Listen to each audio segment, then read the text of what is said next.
Dim those lights. Pull your blanket a little closer. Let the day fall away from your shoulders like a cloak set down at the end of a long road. Somewhere in a city that no longer exists, in the narrow stone streets of a medieval trading town, in the amber glow of a counting house window, a woman sits with her hands folded in her lap, watching a ledger that does not bear her name. She has tallied every figure in it. She knows every debt, every credit, every column. She has run this household the way a ship's captain runs a vessel, with precision, with patience, with the kind of quiet authority that keeps everything moving without anyone noticing the hand at the helm. And yet, the ledger is not hers. The coin in the strongbox is not hers. The credit that flows through this house, like water through the channels of a Roman aqueduct long since repaired and running again, it flows to him. It always flows to him. Tonight, we begin with her. And then we follow a thread, a single unbroken thread that runs from her fingers through centuries of stone and silk and silence, all the way to a housewife in suburban New Jersey in 1957, sitting in a department store with a credit card application in her hand and her husband's name already printed at the top. If you enjoy listening to sleep history stories like this, subscribe. I post stories like this every week, so settle in. Let your breathing slow. Let the world outside this room go quiet. We're going to travel tonight, slowly, gently, through time, to find out how long women have been waiting for something as simple, as fundamental, as quietly revolutionary as the right to borrow their own money. Let us begin not in 1950. Let us begin much earlier, in a world that smells of tallow candles and river damp, where the streets are unpaved and the sky above the rooftops is a thick, smoke-stained grey, even in the early hours of afternoon. It is somewhere in the 14th century. The city could be London. It could be Bruges. It could be any of the great trading cities of northern Europe, where wool and spices and fine Flemish cloth moved through counting houses and merchant halls and the hands of men who kept careful records of everything they touched. The room we are entering now is small, 2 windows, their shutters half closed against the cold. A fire in the hearth, low and steady, throwing orange light across the flagstone floor.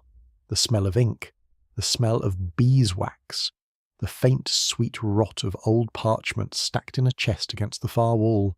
At the table in the centre of the room a woman is working. She's not young, perhaps 40, perhaps a little older, with the particular stillness of someone who has learned to do several things at once without appearing to do any of them. Her hands move across the abacus with the fluency of long habit. Her eyes move between the beads and the ledger without haste. She sets down a figure. She moves a column. She lifts her head briefly to listen to something happening in the room beyond the door.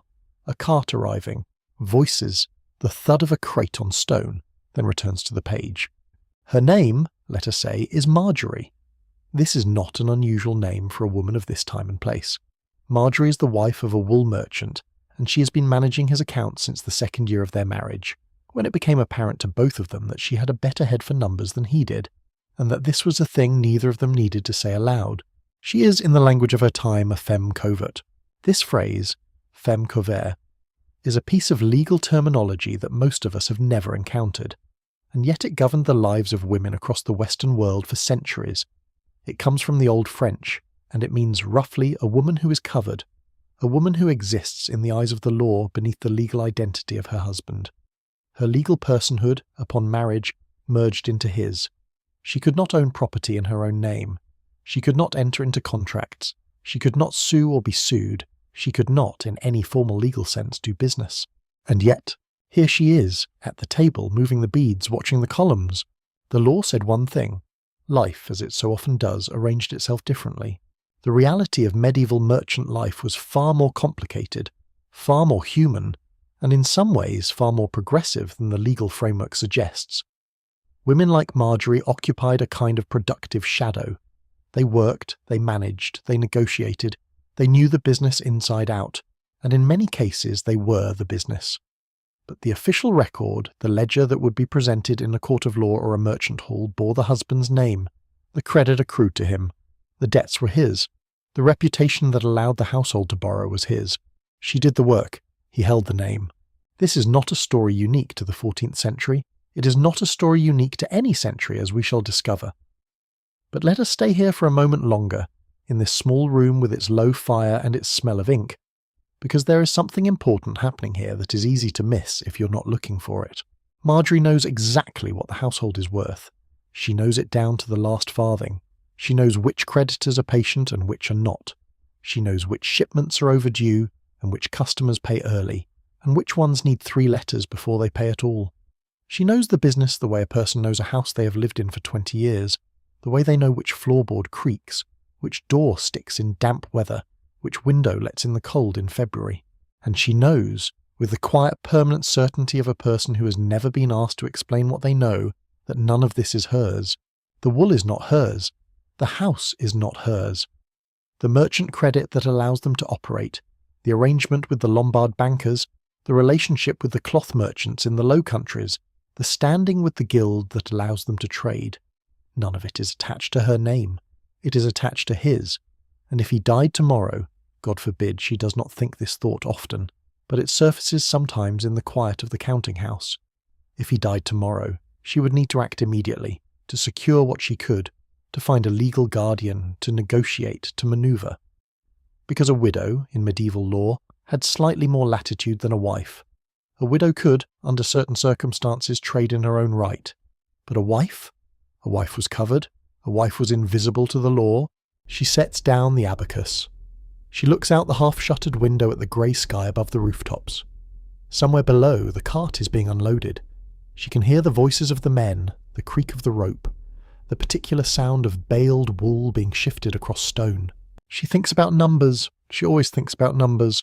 Somewhere across the city, in a hall that smells of pine resin and heated wax, the merchants of the guild are meeting.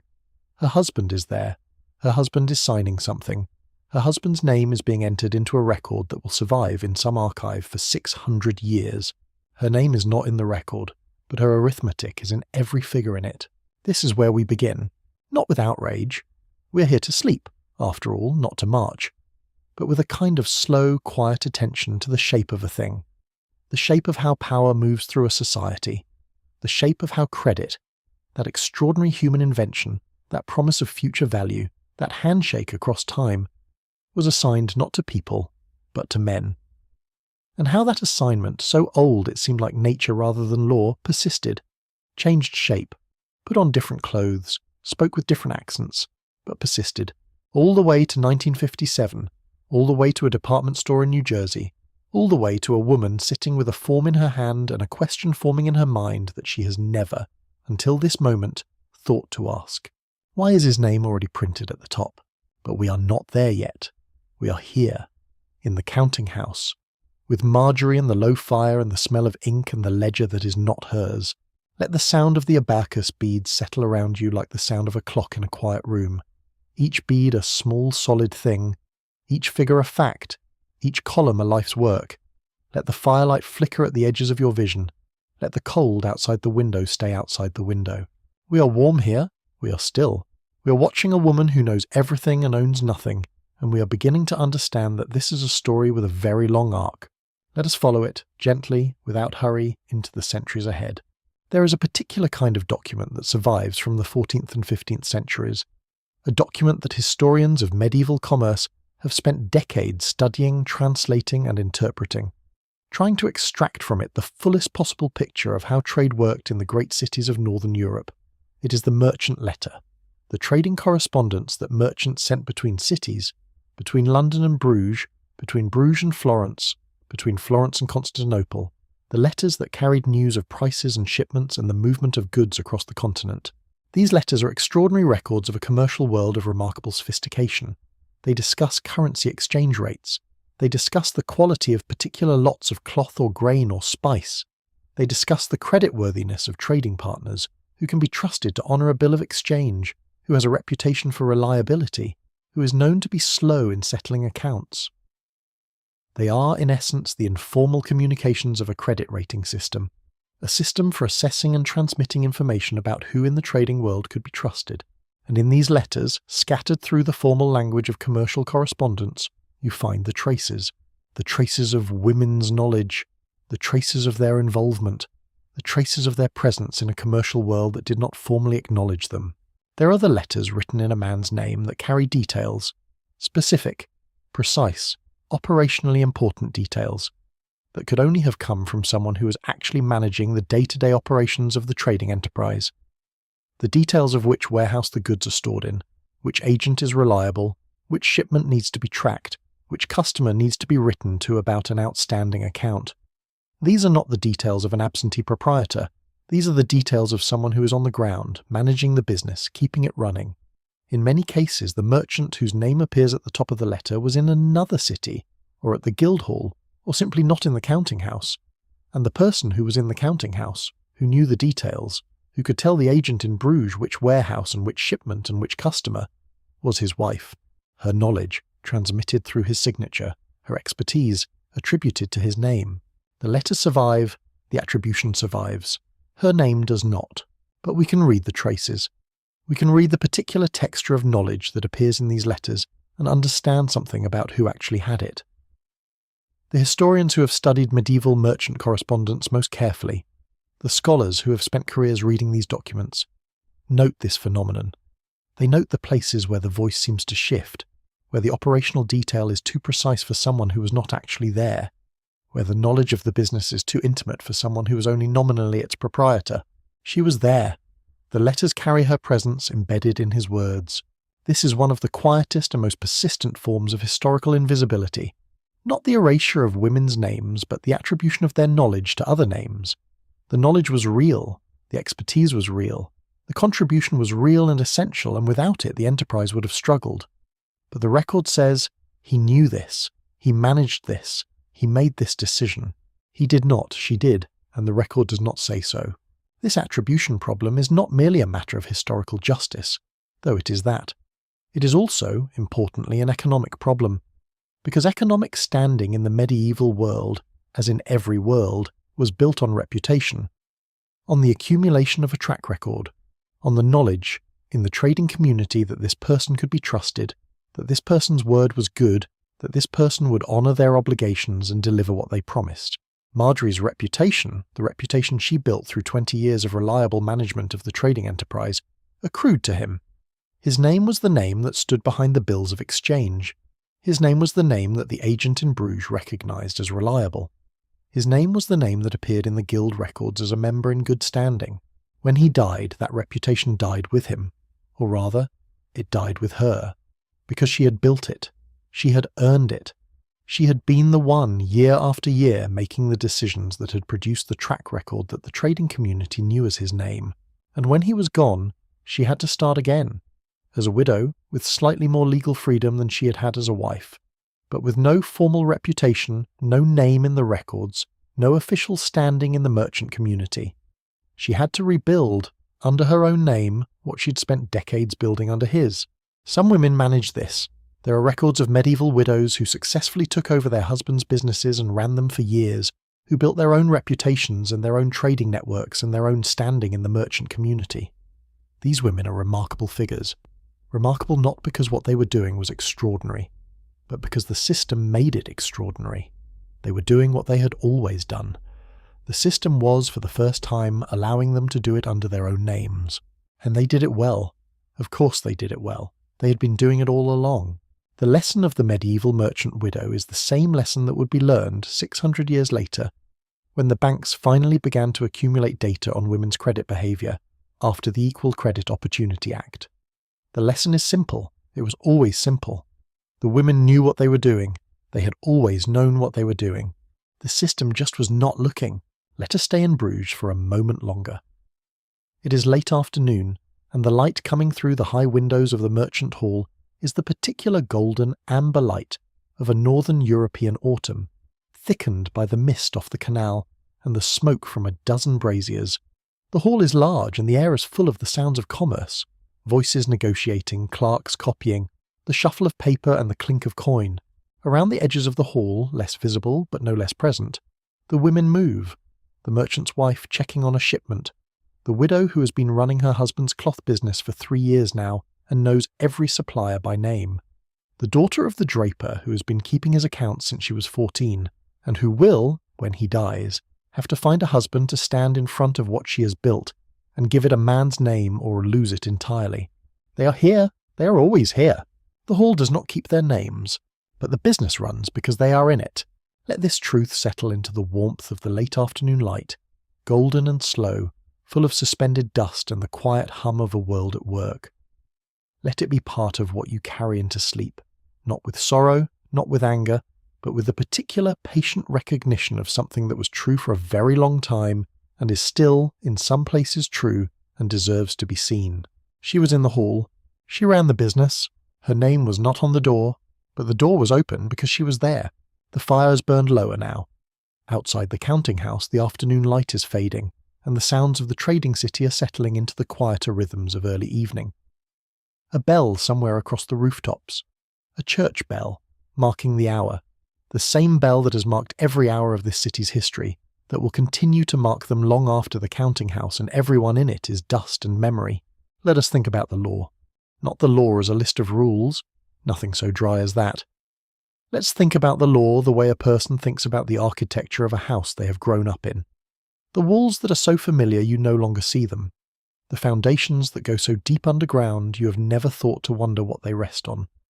The rooms you have always been told are not for you, without anyone ever explaining why, until one day you stand at the door of one of them and think, what, actually, is on the other side of this door? The legal doctrine that governed Marjorie's life, and the lives of women across England, across Europe, across the English-speaking world for hundreds of years, was called coverture. It is a word worth sitting with for a moment. Coverture, from the old French coverture, a covering, a shelter, something placed over something else, for protection. The law, in its own language, described this as protection. A woman, upon marriage, was brought under the cover of her husband's legal identity. She was sheltered by him, protected by him. His legal personhood expanded to enclose hers, the way a cape thrown around someone's shoulders is meant to keep out the cold. The effect in practice was closer to erasure. Under coverture, a married woman, a femme covert, could not own property in her own name. Any property she brought to a marriage became her husband's. Any wages she earned were legally his. Any inheritance she received passed through him. She could not sign contracts. She could not take out loans. She could not, without his permission, engage in trade. She could not, in any meaningful legal sense, act as an independent person in the world. This was not a fringe doctrine. It was not a relic of some obscure corner of medieval jurisprudence. It was the foundational legal reality of married women's lives across the English common law world. England, its colonies, and the nation that would eventually call itself the United States of America for most of recorded history. It was articulated in the writings of the great English legal scholar William Blackstone in 1765, in language so clear and so matter-of-fact that it reads almost like a description of weather, a thing that simply is, without need for explanation or justification. Blackstone wrote that the husband and wife were in law a single person, and that person was the husband. Let that settle. The husband and wife were a single person, and that person was the husband. Marjorie in her counting house with her abacus and her ledger and her 20 years of running a business that bore another person's name was not, in the eyes of the law, a person. She was a wife. She was covered. She was invisible. And this was presented not as a cruelty but as a kindness. The logic, if we can call it that, was paternalistic in the truest sense of the word. Women, the doctrine assumed, were not equipped to navigate the hard world of commerce and contract. They needed shelter. They needed management. They needed, in some fundamental sense, to be taken care of. The law took care of them by removing from them the burden of legal personhood, the burden of ownership, the burden of debt, the burden of existing. Now it would be unfair and too simple to say that medieval women had no economic lives at all. They did. The reality, as so often in history, was more complicated than the law. Widows, as we noted, had more freedom than wives. They could trade, they could own property, they could act as femme souls, sole women, in the marketplace. Some unmarried women operated small businesses and craft trades within the guild system, though often with significant restrictions.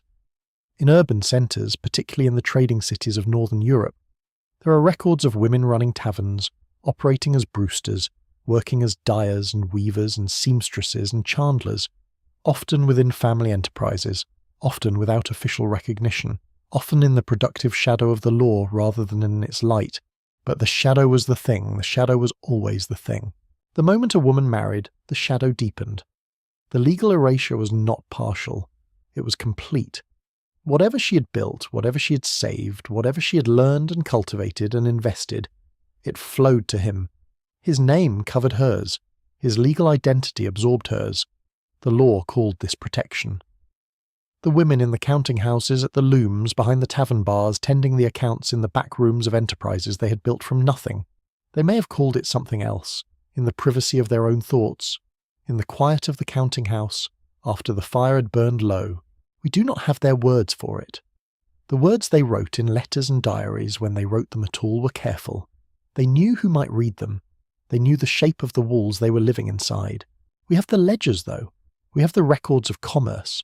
We have the inventories of estates, the wills, the account books, the lists of goods bought and sold and traded. And in those records, if you know how to read them, you can find the traces of women's economic lives, the figures in columns that bear a man's name but carry a woman's arithmetic, the household accounts kept in a hand that is not the husband's, the trading relationships maintained through letters that were technically from him, but that bear the particular texture of her knowledge, her relationships, her understanding of the market. She was there. She was always there. She just wasn't supposed to be. Let us move forward. Not quickly. There is no hurry. The fire is low, the city is quiet, the night is settling over the rooftops with its particular medieval darkness, unlit by anything but torch and candle and the cold white light of stars. Let us move forward through the centuries slowly, the way a river moves, with purpose but without haste, finding its way around obstacles, wearing down stone with nothing more than patience and time, because that is what this story is about, at its deepest level. Not outrage, not drama, though there will be moments of both before we are done, but patience and time. The slow wearing down of walls that were built so long ago that people had forgotten they were walls. The gradual, incremental, sometimes agonizing process by which the law, that architecture of assumption and precedent and accumulated power, was asked again and again to look at the women in the counting houses and the back rooms and the kitchens and the offices and the department stores and say for the first time, yes, she is here. She was always here. We see her. For now, let the image of Marjorie stay with you. The low fire, the abacus beads smooth under her fingertips, the ledger open on the table, full of her figures and another person's name. She's closing it now. The day is done.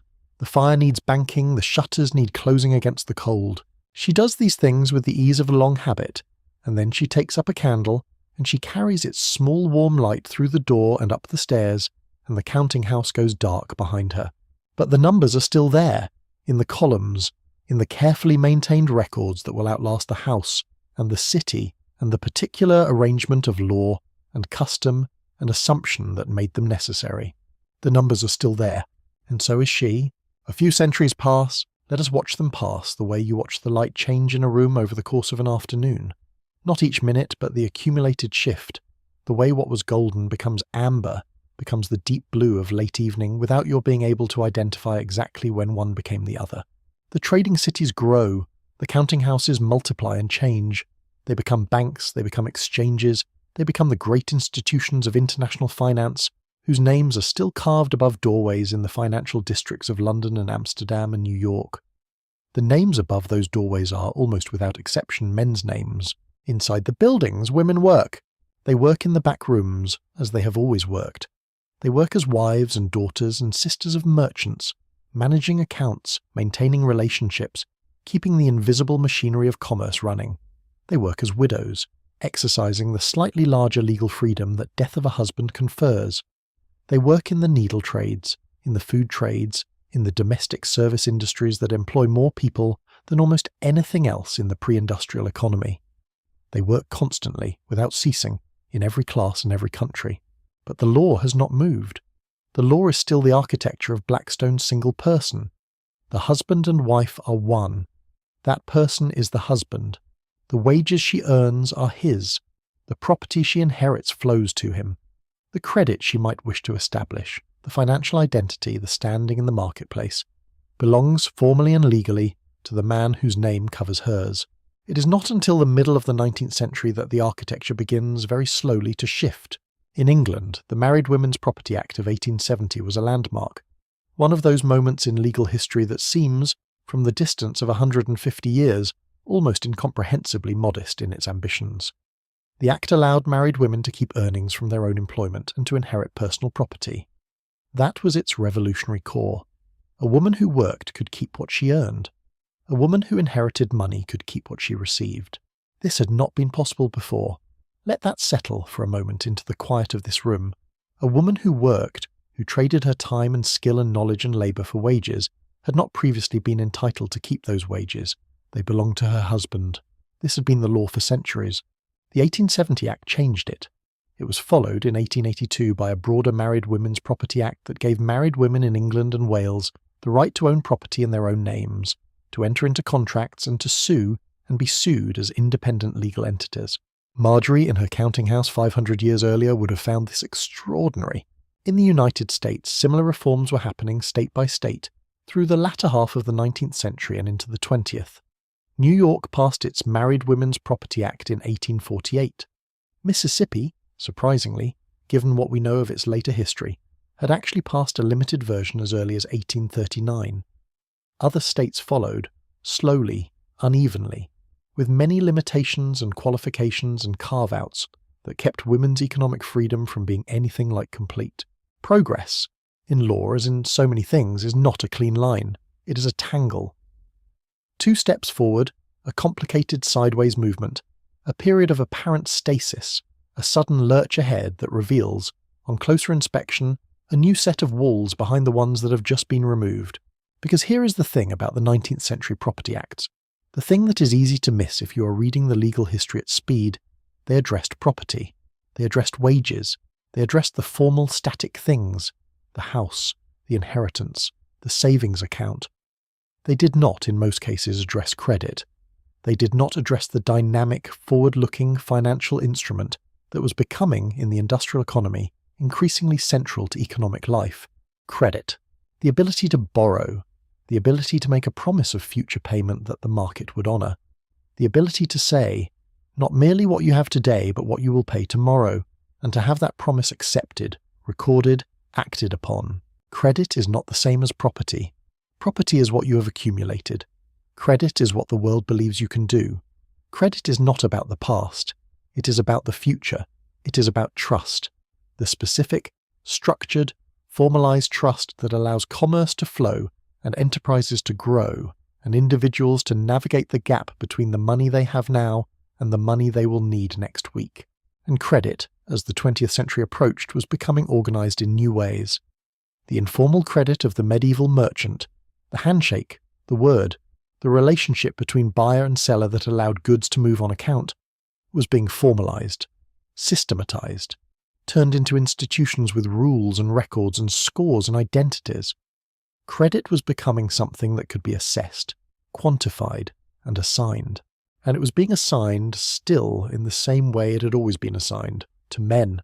As the great department stores rose in the cities of America and Britain and Europe, as the new consumer economy took shape around the goods that filled their gleaming windows, the furniture, the appliances, the clothing, the domestic equipment that was sold, with increasing sophistication, to the housewife as the primary consumer of the household, credit followed the old rules.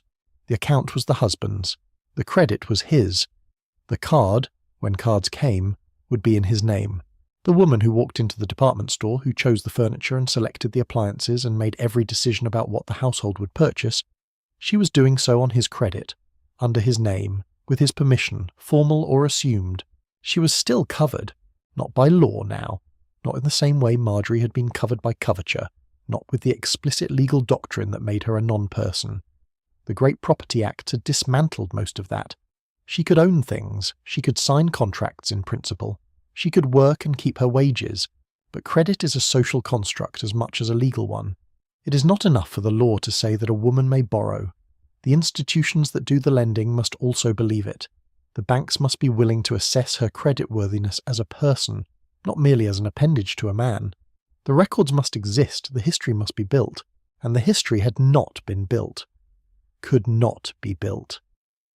Because for so long, for all those centuries of Marjorie and her counting house and her invisible arithmetic, the history had accrued to him.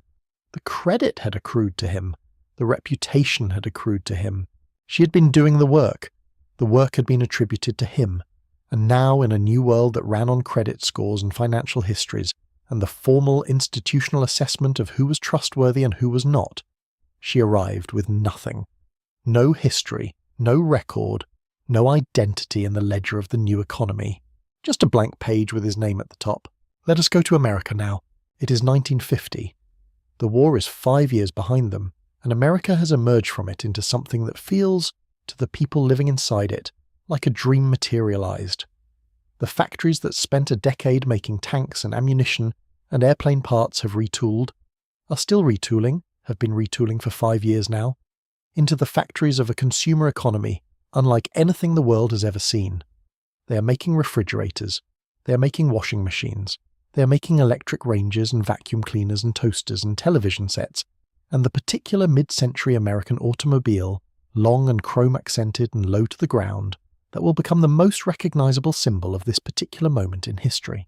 The suburbs are being built, the highways are being built, the shopping centres are being built, those long, flat, single-storey complexes with their enormous car parks and their anchor department stores and their smell of new carpet and air conditioning that was, in 1950, still the smell of luxury. Everything is being built. The whole country is a building site. A cheerful, optimistic, sunlit building site. Also, the advertising would have you believe, and in many ways the advertising was right. But we are going to go somewhere specific. We are going to go to a house. It is a particular kind of house. A house that was, in 1950, being built by the tens of thousands in the new developments outside the cities, identical in its basic structure to 100,000 other houses being built in other developments in other states, but specific in its details to the family that lives in it. There is a kitchen with yellow curtains. There is a living room with a new sofa, still slightly stiff, covered in a fabric that the wife chose from the catalogue.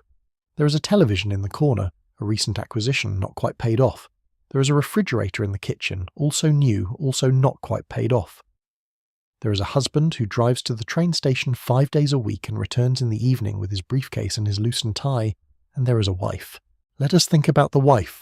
She is, by the standards of her time and place, a successful woman. She's married. She has a house that is clean and well run.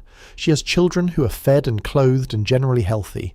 She manages the household budget with the careful, quiet expertise of someone who's been doing this since the first week of her marriage, who knows to the penny what the groceries cost, what the utility bills will be in winter versus summer, what can be deferred and what cannot, which creditors are patient and which are not. She is, in other words, Marjorie, 600 years later, in a different house, in a different city, in a different country, in a world of electricity and refrigeration and television. But Marjorie, the same knowledge, the same expertise, the same careful management of a financial life that is not formally hers. Let us call her Dorothy. Dorothy is 32 years old. She grew up during the Depression, and the Depression left its marks on her. A careful relationship with money, a distrust of waste, a particular skill for making things last. She went to college for 2 years before the money ran out. She married at 22. She has 3 children. She has never in her adult life held a paid job, not because she was not capable, but because the social arrangement she lives inside does not easily accommodate the idea of a married woman working.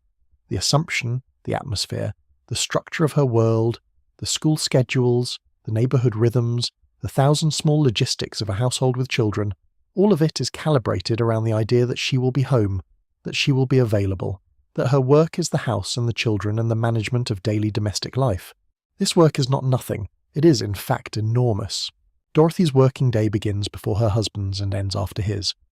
It encompasses cooking 3 meals from scratch, cleaning a 5-room house, doing laundry by hand or by the washing machine that requires careful management, supervising children through school preparation in the morning and homework in the evening, managing all shopping and errands, maintaining relationships with neighbours and school and doctor and dentist, managing the household budget, planning and executing the social life that her husband's professional advancement requires, the dinner parties, the neighbourhood associations, the church functions, the careful maintenance of the social fabric of their life together.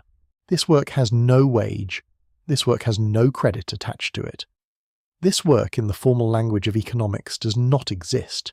It is unwaged reproductive labour, invisible to the national accounts, invisible to the financial system, invisible to the institutions that are, in 1950, beginning to construct the great architecture of consumer credit that will, within a decade, transform the way Americans relate to money and to goods.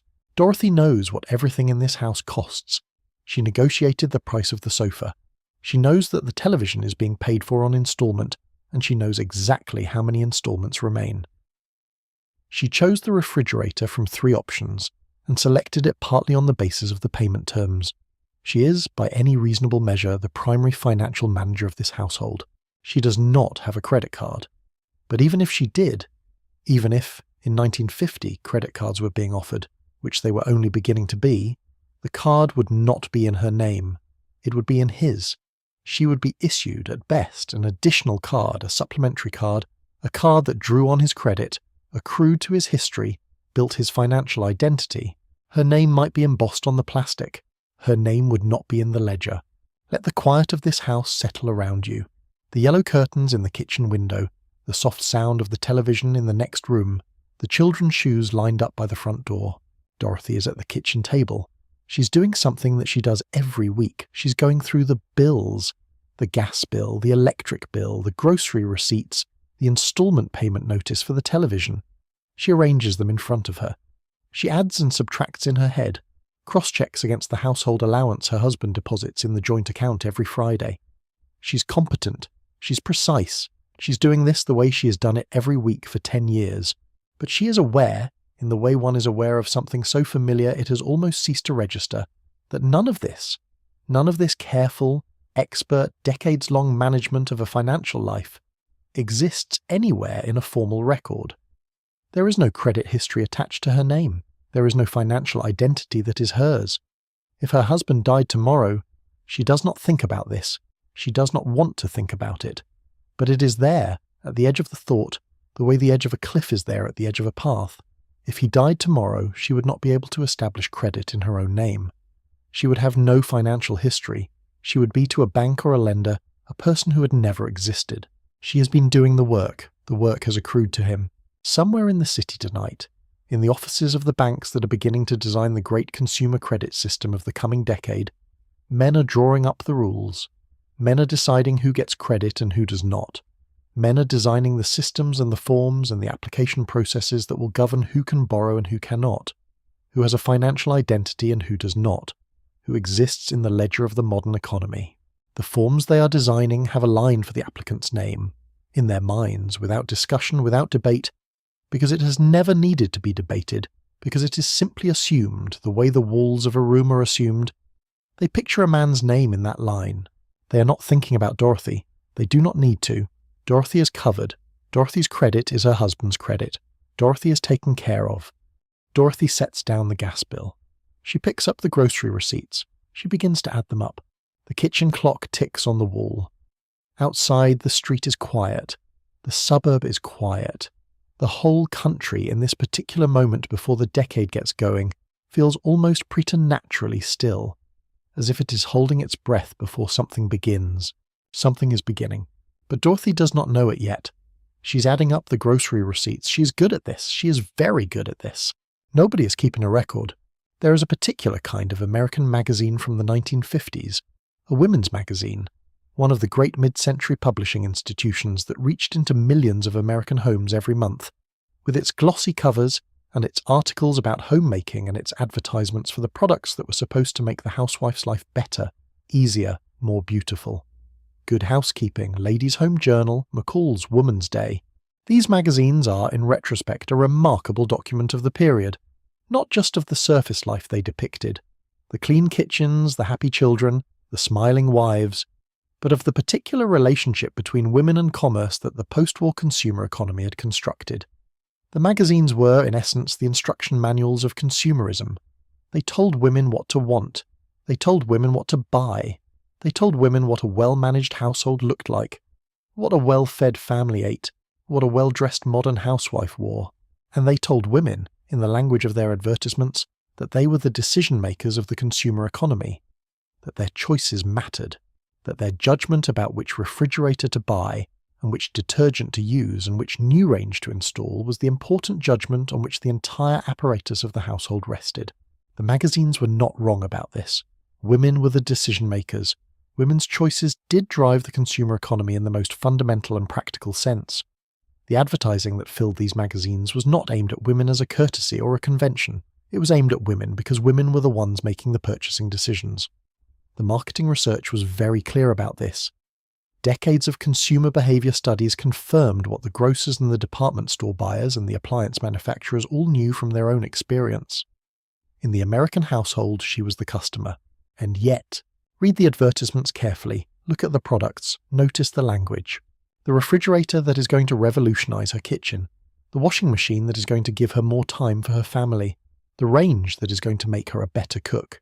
The new floor wax that is going to give her the most beautiful kitchen on the block.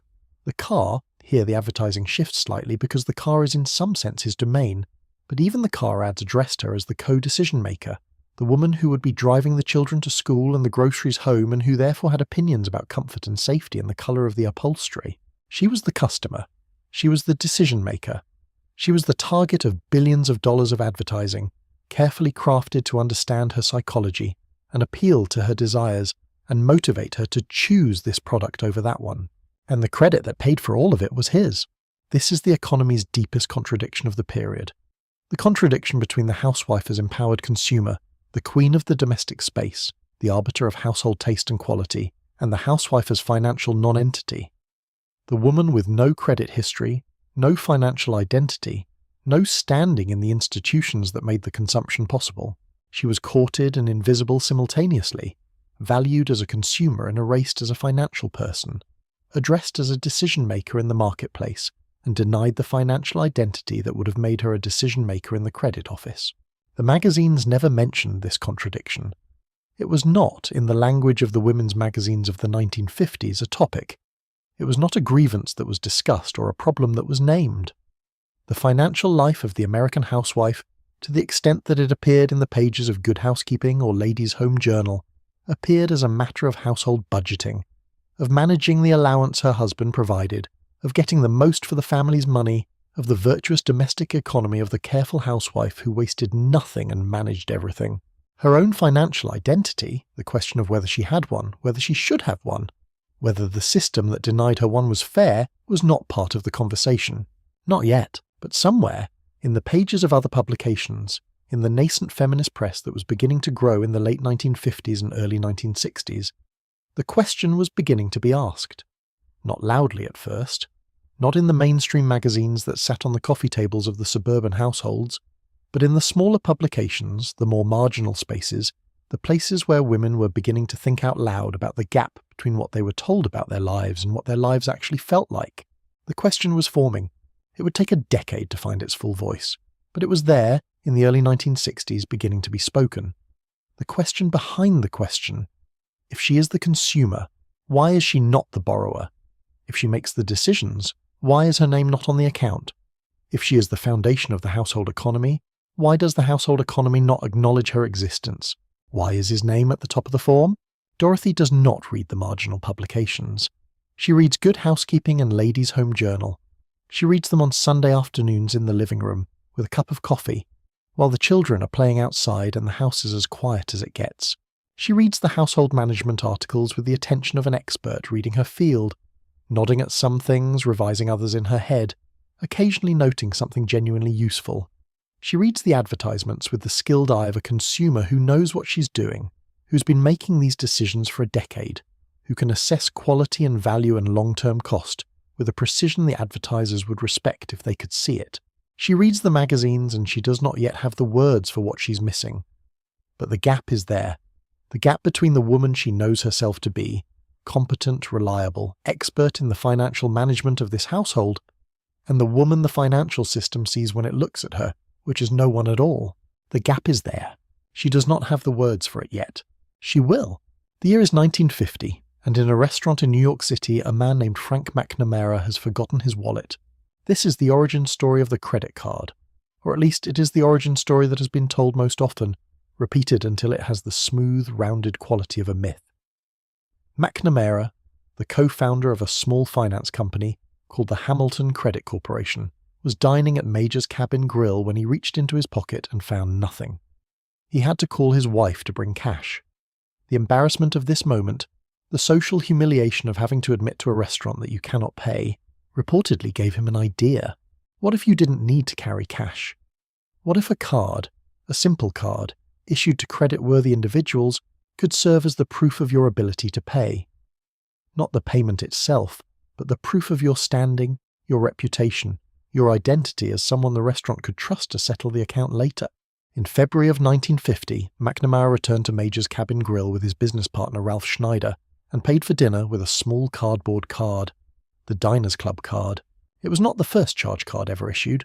Department stores had been offering credit accounts to customers for decades, and oil companies had been issuing credit cards to their customers since the 1920s. But the Diners Club card was different in one important respect. It could be used at multiple merchants. It was not tied to a single store or a single company. It was a general-purpose credit instrument, a card that said, "This person is creditworthy, and we vouch for them." By the end of 1950, Diners Club had 200 merchant partners and 20,000 cardholders. By 1956, there were more than 1 million credit card transactions happening each year. By 1958, Bank of America had launched Bank AmeriCard, which would eventually become Visa, and American Express had launched its own charge card. The great expansion of consumer credit was underway. The credit card was becoming a feature of American financial life, the plastic rectangle in the wallet, the promise of future payment, the identity of the credit-worthy American consumer. And who was that consumer? He was male, he was married, he was employed, he was white in most cases. The history of racial discrimination in credit is its own devastating story, running parallel to the story we're telling tonight. He had a salary and an employer and a credit history built from previous loans and installment payments and the kind of financial track record that banks were developing the systems to assess. He was not Dorothy. Dorothy was not creditworthy in the eyes of the new system. Not because she was untrustworthy. She was, as we have established, meticulous, careful, expert. But creditworthiness, in the formal system being constructed in the 1950s, was not about demonstrated financial competence. It was about a specific kind of financial identity, an identity that existed in records, in histories, in the formal instruments of the financial system. An identity that you built by borrowing and repaying, by establishing accounts and maintaining them, by creating a trail of financial behavior that institutions could read and assess. Dorothy had no such trail. She had been borrowing her husband's credit. She had been managing his financial life. The trail was his. The identity was his. When she walked into a bank or a department store and asked to establish credit in her own name, the response was almost universally the same. Without a male co-signer, without her husband's signature, or her father's, or another male relative willing to vouch for her, she could not have credit. She had no credit history. She was, in the financial sense, a person who had never existed. This was not, in 1950, experienced as outrageous. It was experienced as normal, as obvious, as simply the way things were. A woman's financial life was her husband's financial life. Her credit was his credit. If she needed to make a purchase and he wasn't there, she put it on his account. If she needed to establish credit, she needed him to co-sign. This was not cruelty. It was, the system would have told you, protection. It was taking care of her. It was ensuring she was not exposed to the risks of the financial marketplace without the appropriate support and oversight. It was, in other words, coverture, in new clothes, with a new vocabulary, dressed up in the language of consumer protection and credit risk assessment, rather than the Latin of medieval law. But the same shape, the same logic, the same outcome. She's covered, she's taken care of, she does not need her own name in the ledger. The department stores, however, had a slightly more complicated relationship with this. Because the department stores, those great temples of mid-century American consumerism, those vast, fragrant, beautifully lit spaces where the consumer economy displayed itself in all its abundance, depended on women, not on men, on women. Women were their customers. Women made the decisions. Women chose the furniture and the clothing and the appliances and the household goods. Women were the ones who walked through the doors 5 days a week and knew every floor and every department and had relationships with the sales staff and understood the seasonal patterns of sales and clearances. Women drove the consumer economy, and yet the credit that financed their purchases was their husbands. This created a peculiar kind of cognitive dissonance at the heart of the consumer credit system, a tension that would not be resolved for decades, but that was there, observable in the structure of things. The customer was a woman. The credit was a man's. The woman chose. The man's name was on the account. She managed the purchasing. He held the financial identity. The stores issued what were sometimes called courtesy cards, cards in the wife's name that drew on the husband's account. These were understood to be conveniences, not rights. She was using his credit. The card was in her name as a courtesy, a convenience, a practical accommodation to the fact that she was doing the shopping. But the account was his. The credit history was his. If anything went wrong, the liability was his. Courtesy, the word is worth noticing. Not a right. Not an entitlement. Not an identity. A courtesy. Something extended to her by grace of his standing. Something that could presumably be extended or withdrawn. Something that existed not because she was a person with financial standing in her own right, but because she was the wife of a person with financial standing, and extending her, this convenience served the practical purposes of the household. She was, still, covered. Very comfortably, very courteously, very conveniently, but covered. Let the softness of this settle around you. The way the department stores smelled, the particular mid-century smell of new fabric and polished floors, and the faint trace of perfume from the cosmetics counter, just inside the entrance. The sound of heels on the terrazzo. The soft lighting that made everything look slightly more beautiful than it was in daylight. The carefully arranged abundance of the consumer world, laid out for her inspection and selection and purchase. All of it possible because of a card in his name. She chose well. She always chose well. She had excellent taste, a reliable sense of value, a sure instinct for quality. The same instincts that had been navigating the household finances since the first week of the marriage. But the credit was his, and somewhere in the back offices of the banks designing the new consumer credit system, the forms were still being designed with that assumption built into every field, every line, every piece of the architecture.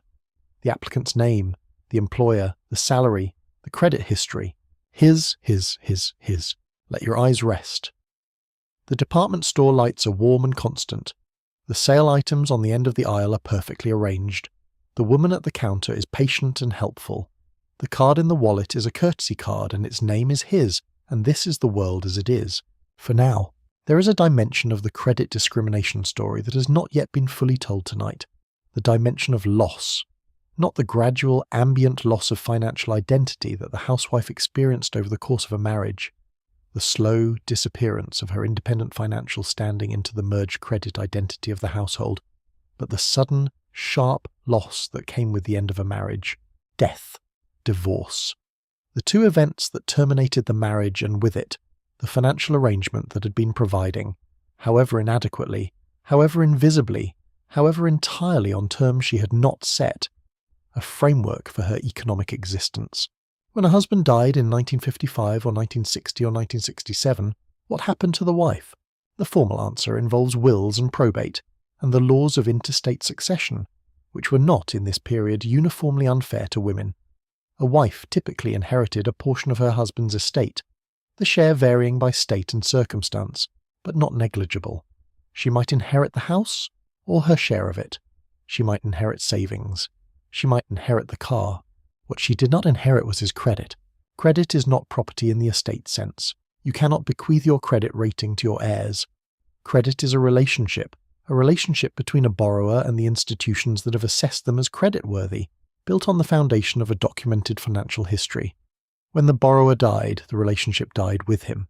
The credit history that had been built under his name, in his identity, through his standing in the financial system, that history was his and it died with him. She had no credit history of her own. She had been operating under his credit for 20 or 30 years. She had been building his financial identity with her competent management of the household finances, her reliable payment of every bill, her careful stewardship of every account. But the identity she had been building was his. The history was his. The standing in the system was his. When he died, she went to the bank. She needed to establish a checking account in her own name. She needed to arrange the mortgage payments. She needed eventually to apply for credit of her own, because the accounts that had been in his name needed to be reorganized, and she was now the head of the household and needed to be the primary account holder rather than an authorized user. The bank looked at her application. No credit history. This was the reality for millions of American women in the 1950s and 1960s. Women who were widowed at 50 or 55 or 60 after 20 or 30 years of marriage. Women who had been managing their household's finances with consistent skill and reliability arrived at the bank with no financial identity. The system saw them as new, as untested, as people who had never borrowed and never repaid, and therefore had no history to assess. The bank required a co-signer, or offered a very limited credit line, or declined entirely. A woman who had been managing a household budget of several $100s a month for 30 years, who had never missed a mortgage payment, who had never defaulted on an installment plan, who could tell you without hesitation the interest rate on every debt the household carried, that woman arrived at the bank as a financial blank, as a person who had never existed. The cruelty of this was not lost on the women who experienced it. It was not lost on the advocates who collected their testimony. It was not lost on the legislators who eventually heard it. But it took until 1974 to do something about it. And divorce, in the period before 1974, presented its own particular financial nightmare. Divorce was less common in the 1950s than it would become in later decades. The rates were lower, the stigma higher, the legal and practical barriers more substantial. But it was not rare. Women divorced. They were divorced. And when a marriage ended, the financial consequences for the wife were, in most cases, severe. She might receive alimony, a court-ordered payment from her ex-husband, designed to maintain her standard of living. She might receive a share of the marital property, the house, the savings, a portion of his pension. The exact terms varied enormously by state and by the circumstances of the individual case. What she almost never received was her credit history.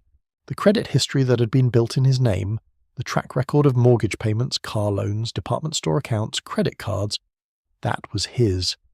Even if she had been the one making every payment, managing every account, maintaining every relationship with every creditor, the history was in his name and it stayed in his name. She left the marriage with nothing to show the financial system. No history, no standing, no identity in the ledger. And unlike the widow, who at least had the sympathy of the bank and the social legitimacy of her situation, the divorced woman was navigating a system that had not been designed to accommodate her circumstances at all.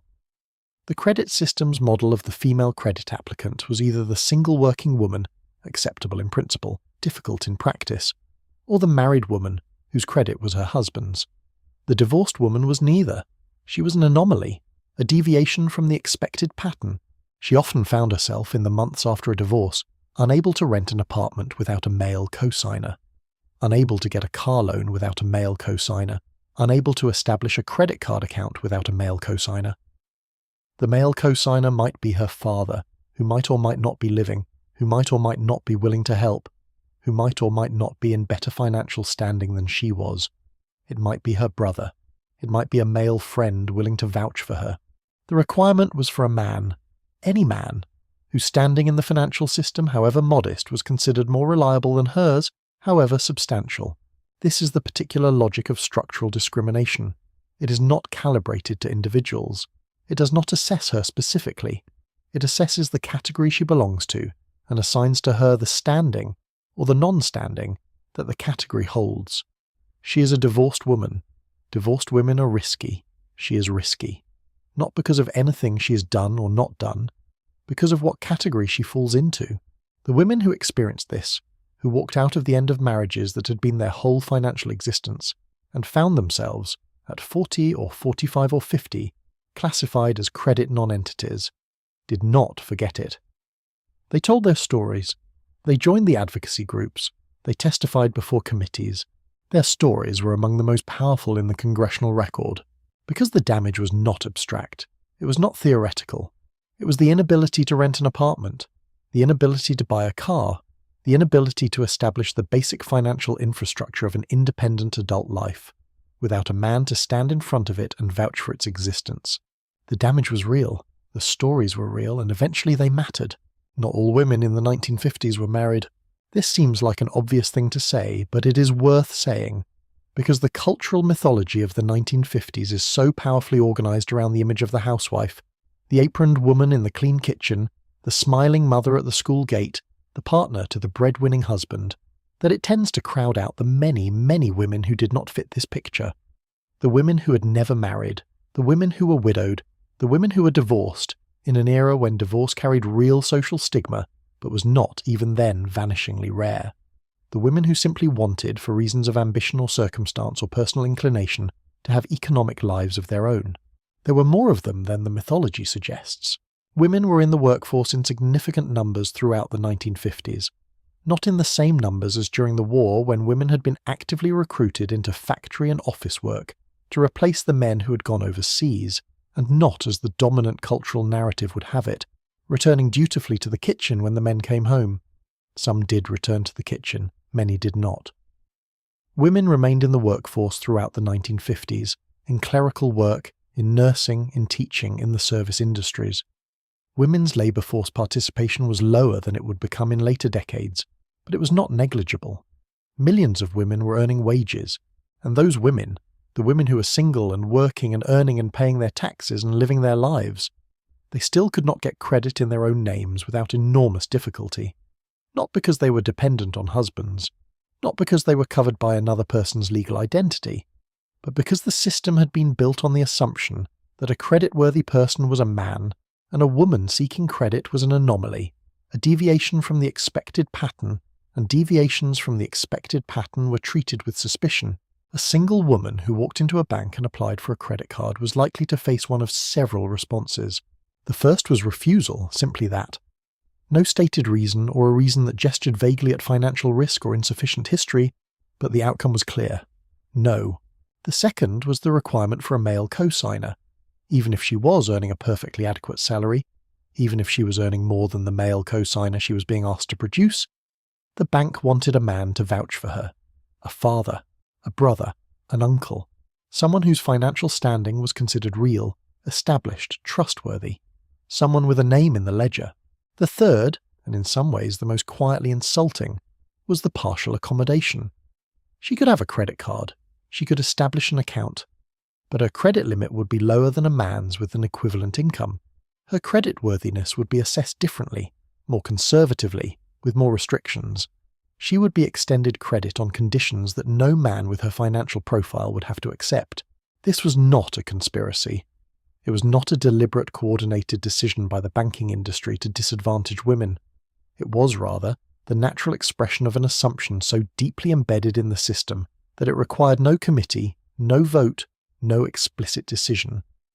It was what happened when you built a credit assessment system on the foundation of data gathered almost entirely from men, from men's financial histories, men's borrowing patterns, men's employment records. Women were not in the data because women had not been in the system, and because they were not in the data, the system had no way to assess them accurately.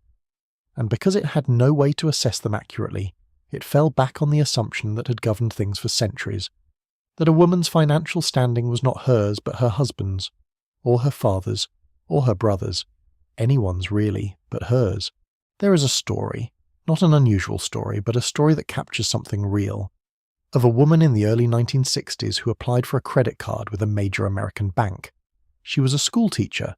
She had been teaching for 12 years. She had a steady income, a savings account, no debts.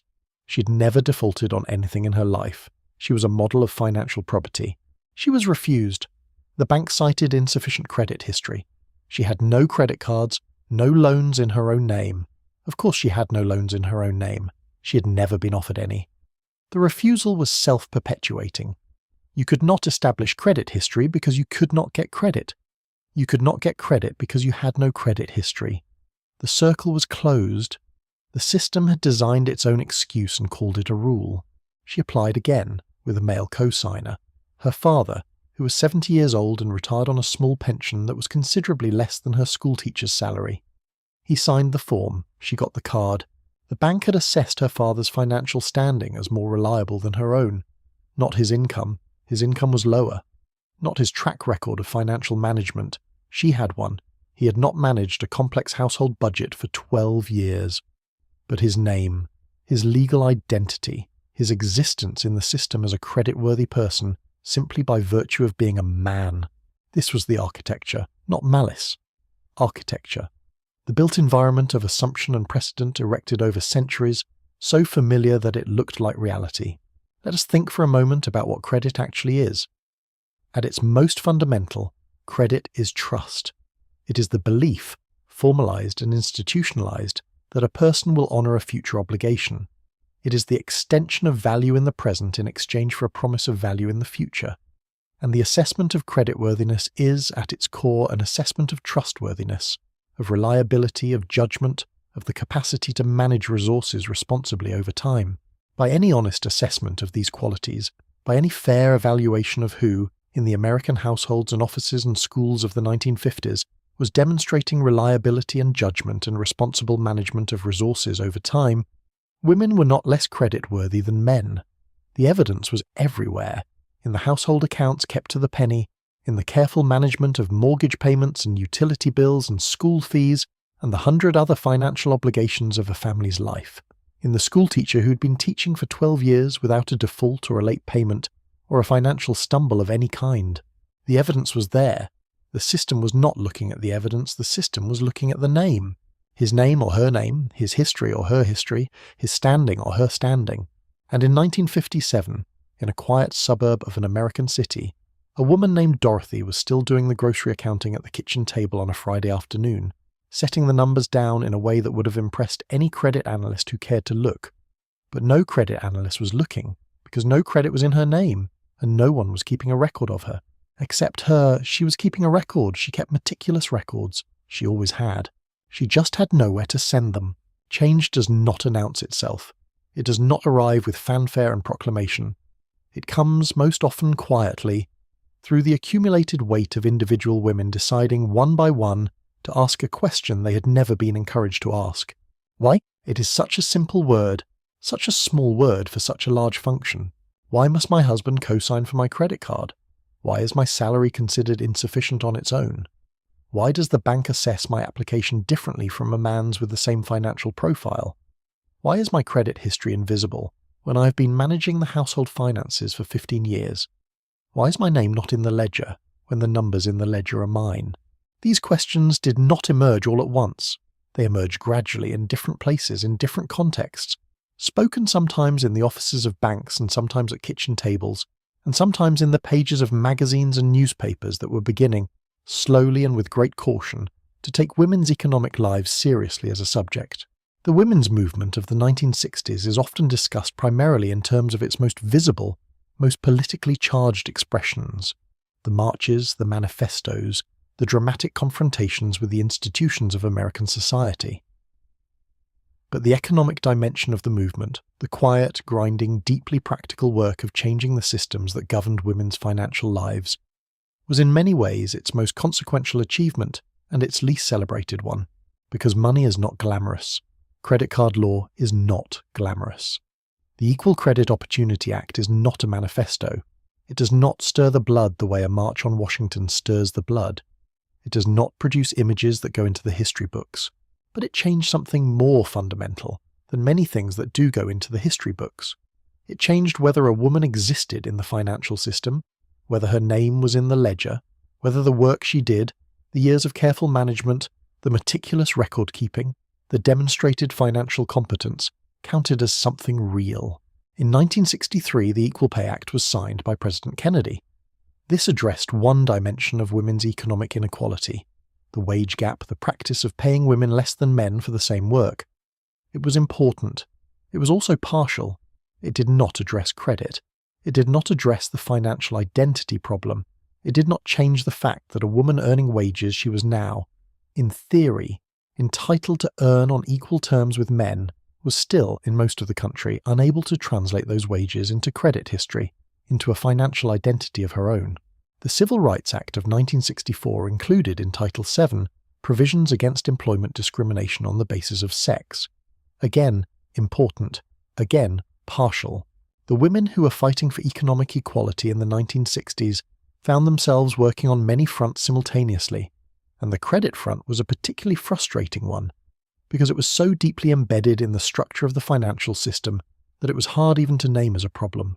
It seemed, to many people, including many women, like simply the way things were. Not a policy choice, not a discrimination, just reality, just how credit works, just the system. One of the women who began to name it differently was a congresswoman from New York named Bella Abzug, whose personal style was as memorable as her politics, and whose commitment to women's economic rights was deep and consistent. Another was Representative Leonore Sullivan of Missouri, who had been working on consumer protection legislation for years, and there were others, economists, legal scholars, advocates, ordinary women who had been refused credit or forced to produce cosigners for loans they were perfectly capable of repaying, and who had decided at some point that this was not acceptable. They began to document what was happening. They gathered testimony. They collected the stories of women who had been refused credit, who had been required to produce cosigners, who had lost their credit histories when they married, who had found that the financial identities they had built as single women were wiped out the moment a husband's name appeared on their legal documents. They assembled a picture of the discrimination that was embedded in the credit system, not through individual malice, but through institutional practice, through the assumptions baked into the forms and the processes and the rules that governed who could borrow and who could not. It was a portrait of systematic exclusion, assembled from thousands of individual stories. Let us slow down here, because there is a particular kind of story in this testimony that deserves to be held and considered, a story that captures something essential about the particular cruelty of this form of discrimination. When a woman married in the 1950s and 1960s, she typically changed her name. This was not a legal requirement, but it was a social expectation so powerful it functioned as one. She became Mrs. His name, her previous name, the name under which she might have established a bank account, applied for credit, built whatever financial identity she had managed to build as a single working woman, disappeared from the records. The credit history she had built went with it. If she had managed, in her single years, to establish a credit card account in her own name, which was difficult but not impossible for a working woman with a good salary, that account was typically re-registered in her married name when she married, and in being re-registered, it was often absorbed into her husband's financial identity. The history she had built became part of his record. Her carefully cultivated financial identity merged into his the way. 600 years earlier, a wife's legal identity had merged into her husband's undercoverture. She started again from nothing with his name on the ledger, and if she was widowed, if the husband died and she needed to establish credit to manage the estate, to pay the bills, to keep the household functioning while the legal and financial machinery of inheritance ground through its processes, she had no credit history. She was, to the financial system, a person who had never existed. Whatever she had managed as a couple, the mortgage, the car payments, the installment accounts, had accrued to him. When he died, the financial identity died with him. She was left not only with grief and the practical enormity of managing alone, but with the task of proving from nothing that she was credit-worthy enough to borrow money at what was, quite possibly, the most financially vulnerable moment of her life. These stories accumulated. They were told and retold in women's groups and advocacy organisations and the offices of sympathetic legislators. They built a picture of a problem that was not theoretical but deeply, personally, practically damaging. Not in some abstract sense of dignity or equality, but in the concrete, urgent financial sense of whether a woman could pay her bills, whether she could keep her house, whether she could survive. Change, when it came through the recognition of this concrete practical damage. Through the accumulation of enough stories, enough testimony, enough evidence that the system was not merely theoretically unfair, but practically harmful, that the discrimination embedded in the credit system was costing women money, costing them security, costing them futures. The machinery of change moved slowly. It always does, but it was moving. Let the quiet of this room hold you gently. Outside, somewhere in the mid-1960s, a woman is leaving a bank branch. She has just been refused a credit card. She has her refusal letter in her hand. Her salary is adequate. Her track record is clean. The letter cites no specific reason beyond insufficient credit history. She knows what this means. She knows why she has no credit history. She's been told, in the language of courtesy and procedure, that she does not exist in the ledger. She is adding this story to the accumulation. She's going to tell someone. She's going to write a letter to her congresswoman. She's going to go to a meeting of a women's advocacy group. She's going to do one small thing in response to this one small refusal. She is one of thousands, tens of thousands, each one doing one small thing. The machinery is moving. Something was different in the late 1960s. Not in every household, not all at once. But the atmosphere had changed in the way the atmosphere changes before a storm. Not the visible change of rain beginning to fall, but the prior change, the change in pressure and humidity and the quality of light, the change that those who are paying attention can feel before anything visible has happened. Betty Friedan had published The Feminine Mystique in 1963. The book had sold hundreds of thousands of copies, and it had done something more important than generate sales. It had given women a language for the particular modern condition of the educated, capable housewife who found that her life, so carefully arranged according to the prescribed ideal of the era, felt like a cage whose bars were made of social expectation rather than iron, but were bars nonetheless. Friedan called it the problem that has no name, but after 1963 it had a name, and once something has a name, it becomes possible to talk about it in a different way, to identify it when you see it, to compare experiences and find, in the comparison, the shape of something systemic rather than merely personal. Dorothy, our Dorothy, at the kitchen table in the suburb, was not reading Betty Friedan in 1957. She was not reading her in 1960 either, but by 1965 or 1966 she had read at least parts of The Feminine Mystique. The book had reached into the suburban households of America in a way that most books do not through every household, not with uniform effect, but with the particular penetrative force of a book that says something that many people have been thinking without having words for. She read it on a Tuesday afternoon while the children were at school. She put it down after an hour and sat for a moment with her hands in her lap and looked at the kitchen window with its yellow curtains and thought. She did not think, my life is a cage. She was not, at that moment, in the grip of acute unhappiness. She was thinking about something more specific. She was thinking about the chapter she'd just been reading, the chapter about women's economic dependence, about the way the structure of post-war domestic life had created a particular kind of financial fragility for women, a vulnerability that was built into the arrangement from the beginning. She was thinking about the credit cards in the wallet on the kitchen counter, the wallet that was his, the cards that were in his name, the financial identity that was his, that he would carry out the door every morning and bring back in the evening, that existed because he existed in the system, that she would have nothing of if he were gone. She had never thought about this before in these terms. She had managed the finances for years. She knew exactly what the household was worth. But she had never thought about what was hers. Not his, not theirs. Hers. What she would have if the arrangement dissolved by death or divorce or any other unforeseen disruption. The answer was nothing that the financial system would recognize.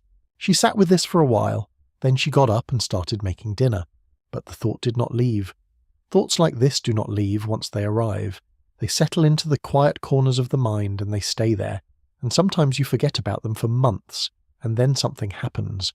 An article, a conversation, a friend who mentioned something she heard at a meeting, and the thought comes back more defined than before, with more language attached to it. This is how change happens in individual people, and how individual people changed become part of larger changes.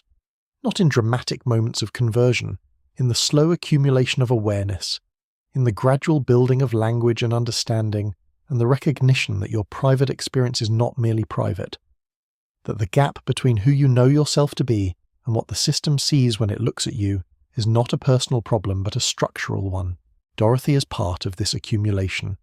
She is one of the millions of women in the late 1960s who are beginning to understand something about the financial architecture of their lives, beginning to see the walls that have been so familiar they were invisible. She is not yet an activist.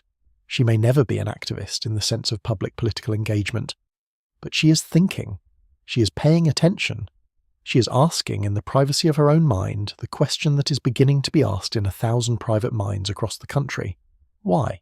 Why is his name at the top of the form? The late 1960s are full of this question, being asked in 100 different contexts about 100 different systems. It is the era of systems being questioned, of the assumptions underlying public life being examined and found wanting, of the architecture of power being made visible to those who had always been inside it in a different way than those who built it. The credit question is one small part of this larger movement of questioning, not the most visible part, not the most dramatic part, but real and consequential and connected in the way that all the questions of this era are connected, by the fundamental claim that systems organized around the default human should acknowledge the full range of humans who actually exist within them. The women are there. They have always been there. The system is beginning to be asked to see them. Let the late 1960s settle around you like a season changing. Not the dramatic change of summer to winter, but the subtler change of summer to autumn, when the light shifts and the air carries a different quality, and the world, almost imperceptibly, begins to prepare for something new. Something is preparing. The preparation is quiet. It happens in kitchens and living rooms and at kitchen tables and in conversation. It happens in the accumulation of awareness, thought by thought, woman by woman, across the country. Something is preparing. And then it will be ready. The decade between the publication of The Feminine Mystique in 1963 and the passage of the Equal Credit Opportunity Act in 1974 was a decade of advocacy, of the particular, unglamorous, essential work of building a legal and political case for change. The National Organization for Women, founded in 1966, took up the issue of credit discrimination among its many concerns. The women who worked on this issue within NOW and in other advocacy organizations, the Credit Committee, the task forces, the working groups, were not famous people. They were lawyers and economists and policy advocates and community organizers, and they did the work of change in the way that change is actually done. By research, by documentation, by the patient assembly of evidence, and by the equally patient work of persuading people in positions of power that the evidence matters. They gathered testimony. Woman after woman, from every part of the country, from every class and background and circumstance, describing the specific, concrete experience of being refused credit or required to produce a cosigner, or having her income discounted, or losing her credit history at marriage or at widowhood or at divorce. The testimony was monotonous in its patterns. Not monotonous in the sense of dull, each story was someone's life, someone's real experience of a real damage, but monotonous in the sense of repetitive, the same patterns recurring, the same structures producing the same outcomes over and over in different states, in different decades, for different women in different circumstances. The widow in Texas, the school teacher in Ohio, the divorcee in California, the businesswoman in New York, the married housewife in New Jersey who had been managing the household finances for 20 years, and who, when she tried to establish credit in her own name, was told she had no history, the same patterns, the same outcomes. This monotony was paradoxically the most powerful argument for change, because monotony means system. Monotony means the outcome is not a series of unfortunate individual accidents, but a structural feature of the way the system is designed. Monotony means this is not happening to her because of who she is. It is happening to her because of what she is, in the eyes of a system that has been built around a different model of who a creditworthy person is. The advocates built their case on this monotony. They made it visible. They assembled it into reports and testimonies and submissions to regulatory bodies and briefs for congressional committees. They made the pattern undeniable, and then they went to Congress. The hearings were long, they were detailed. They involved the testimony of economists and legal scholars and consumer advocates and bankers who had in many cases never been asked to defend their practices in a forum that treated those practices as potentially discriminatory. Some of the bankers were defensive, some were genuinely uncertain about what was wrong with the existing system. A few were openly hostile. But the testimony was there, the pattern was undeniable, the damage was documented, and the law changed. In these quiet hours, it is worth spending a moment with the people who made that change.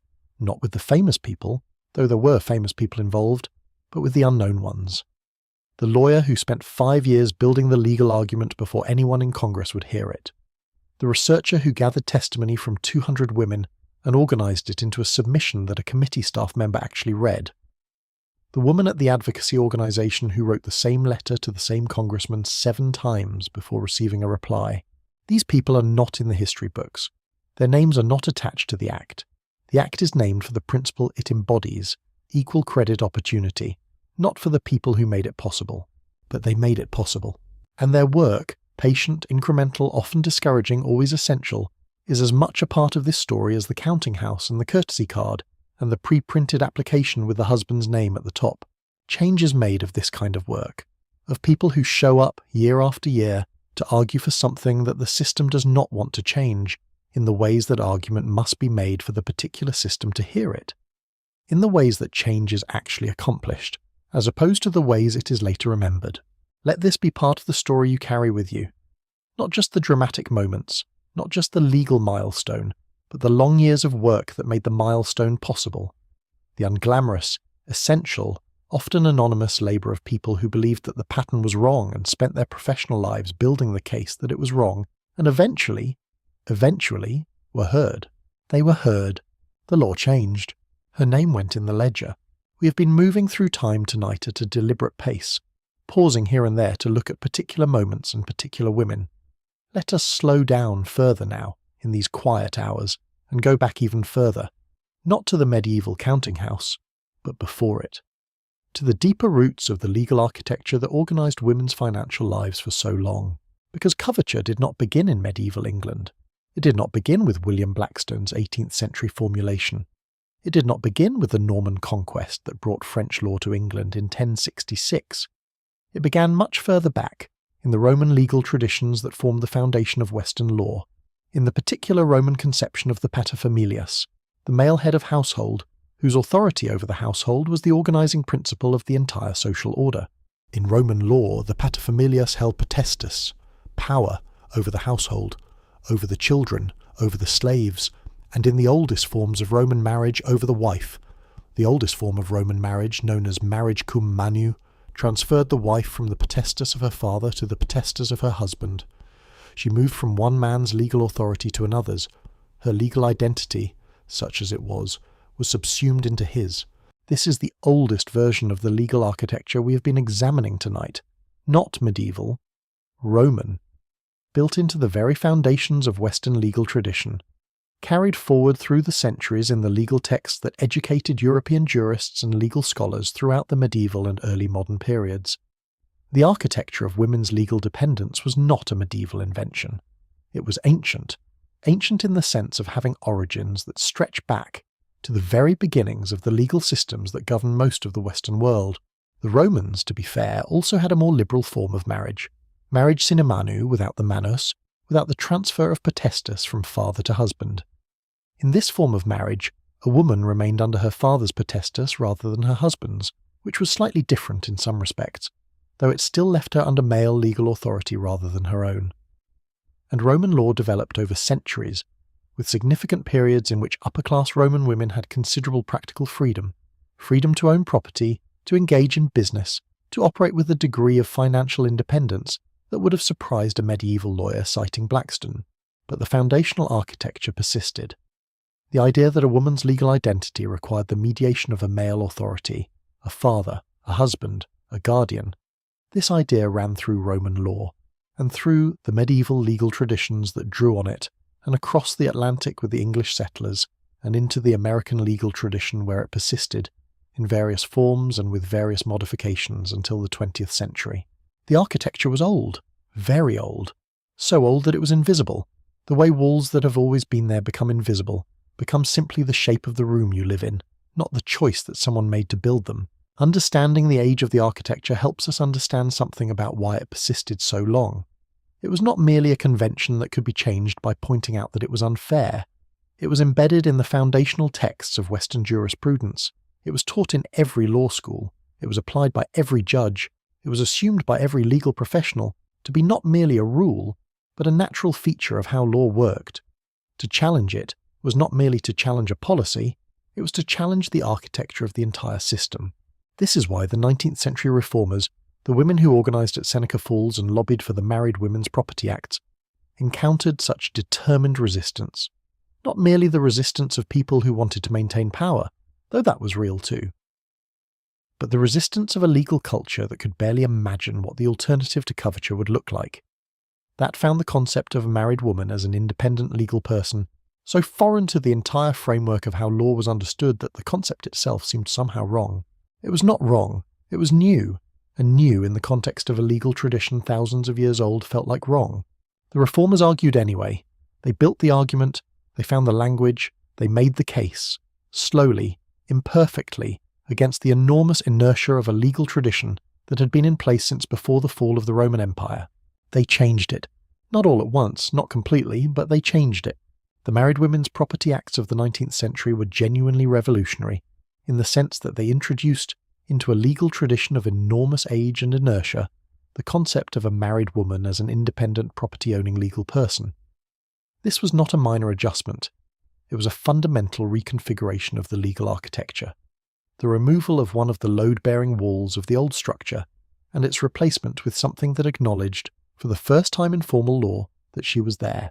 It would take another century to extend this recognition to credit, but the foundation was being laid, and the women who laid it, the activists and reformers and legal advocates of the 19th century, were doing the same work that the advocates of the 1960s and 1970s would do.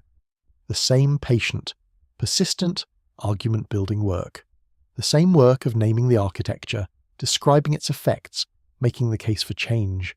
They were part of the same long story, connected across the centuries the way the medieval merchant widow is connected to Dorothy at the kitchen table in 1957. The same shape, the same gap, the same question. Why is his name at the top of the form?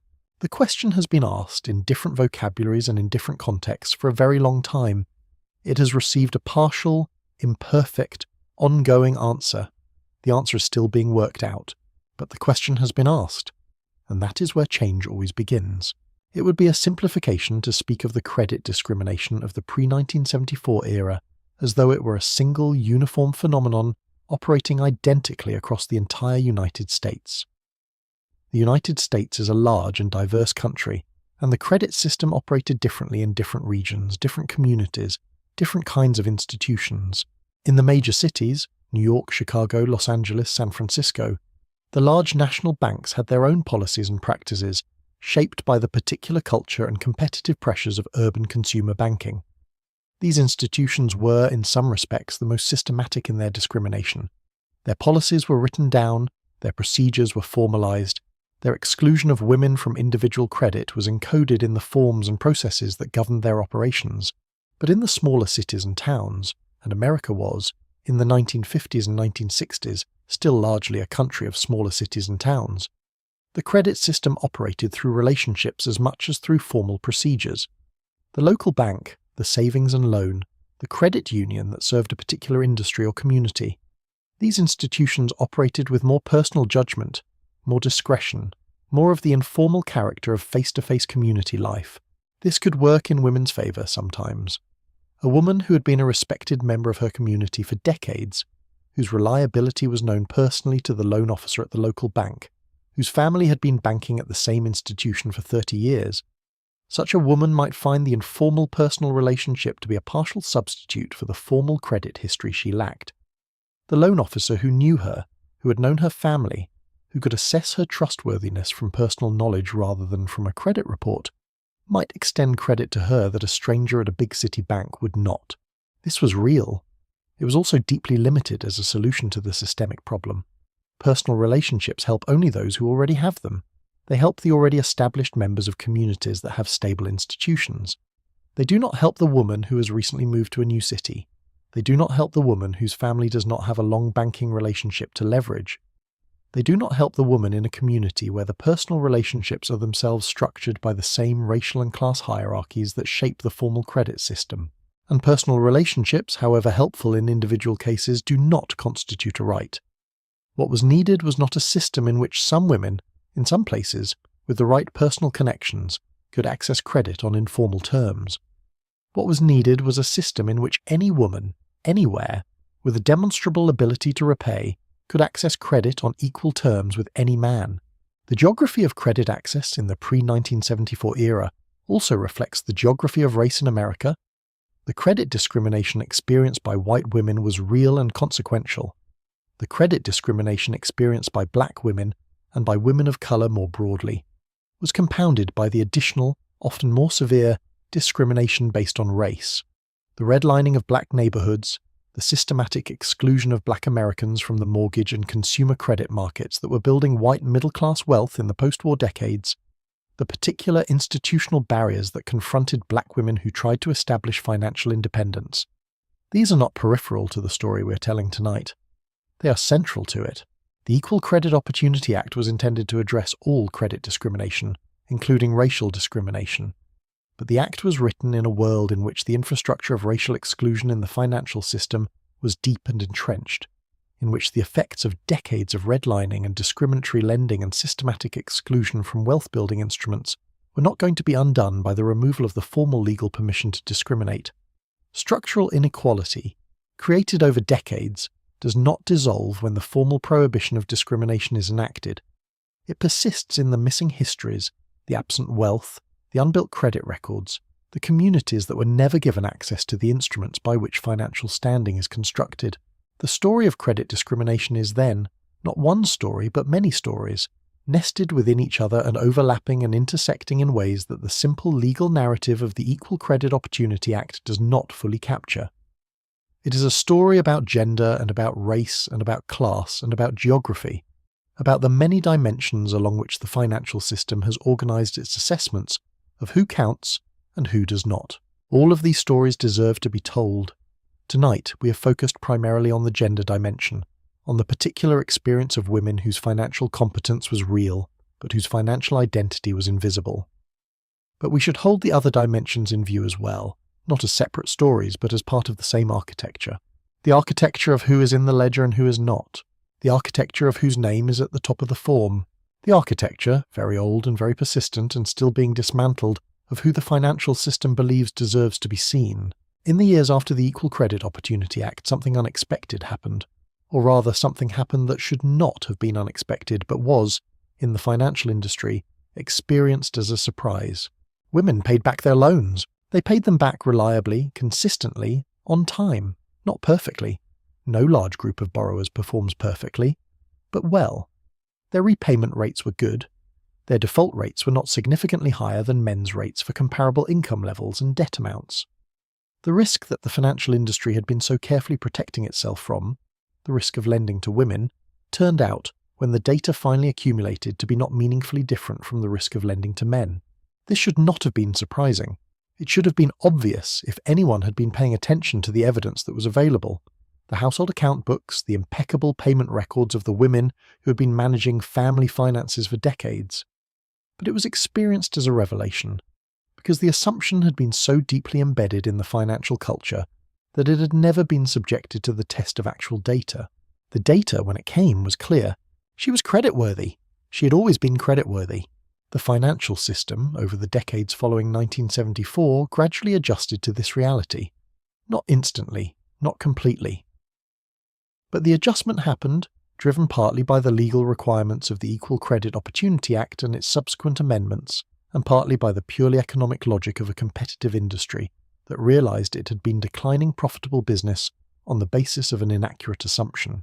The modern credit scoring system, the FICO score and its variants, the sophisticated statistical models that now assess creditworthiness, is in many ways the product of this adjustment. The scoring models are designed to be gender neutral. They assess creditworthiness on the basis of financial behavior, payment history, amounts owed, length of credit history, new credit, types of credit used, not on the basis of demographic categories. A woman's FICO score is calculated the same way a man's is. This is genuine progress.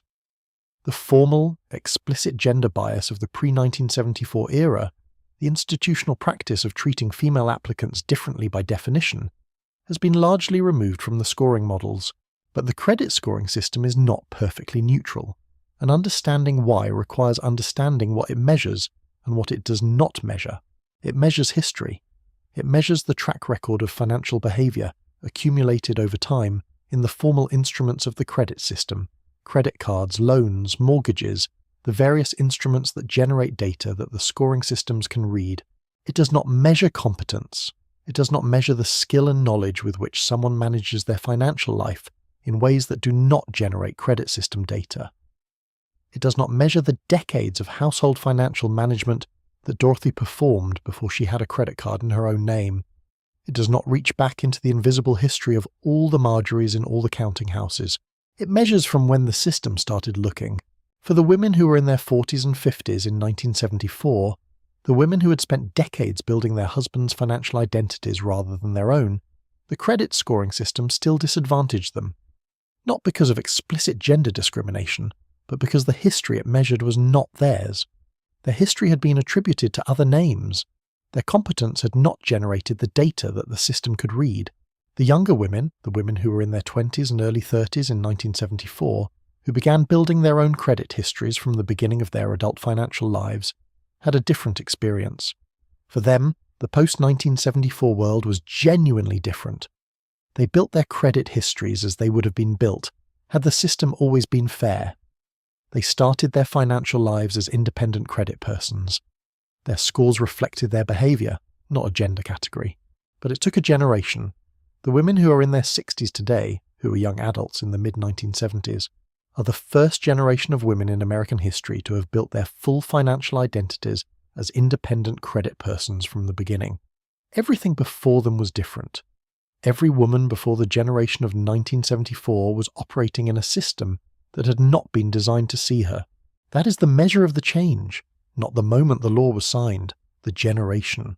And the generation that came after, the women who are now in their 20s and 30s and 40s, who have never known a world in which their credit was not theirs. They are the fruit of the long story we have been telling tonight.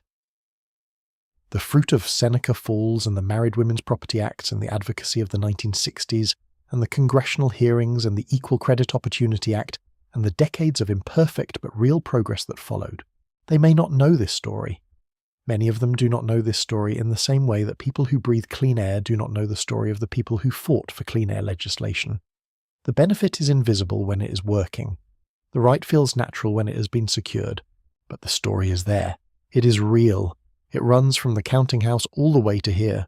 And knowing the story, carrying it in the quiet of the night, is a form of honour for the women who made it possible.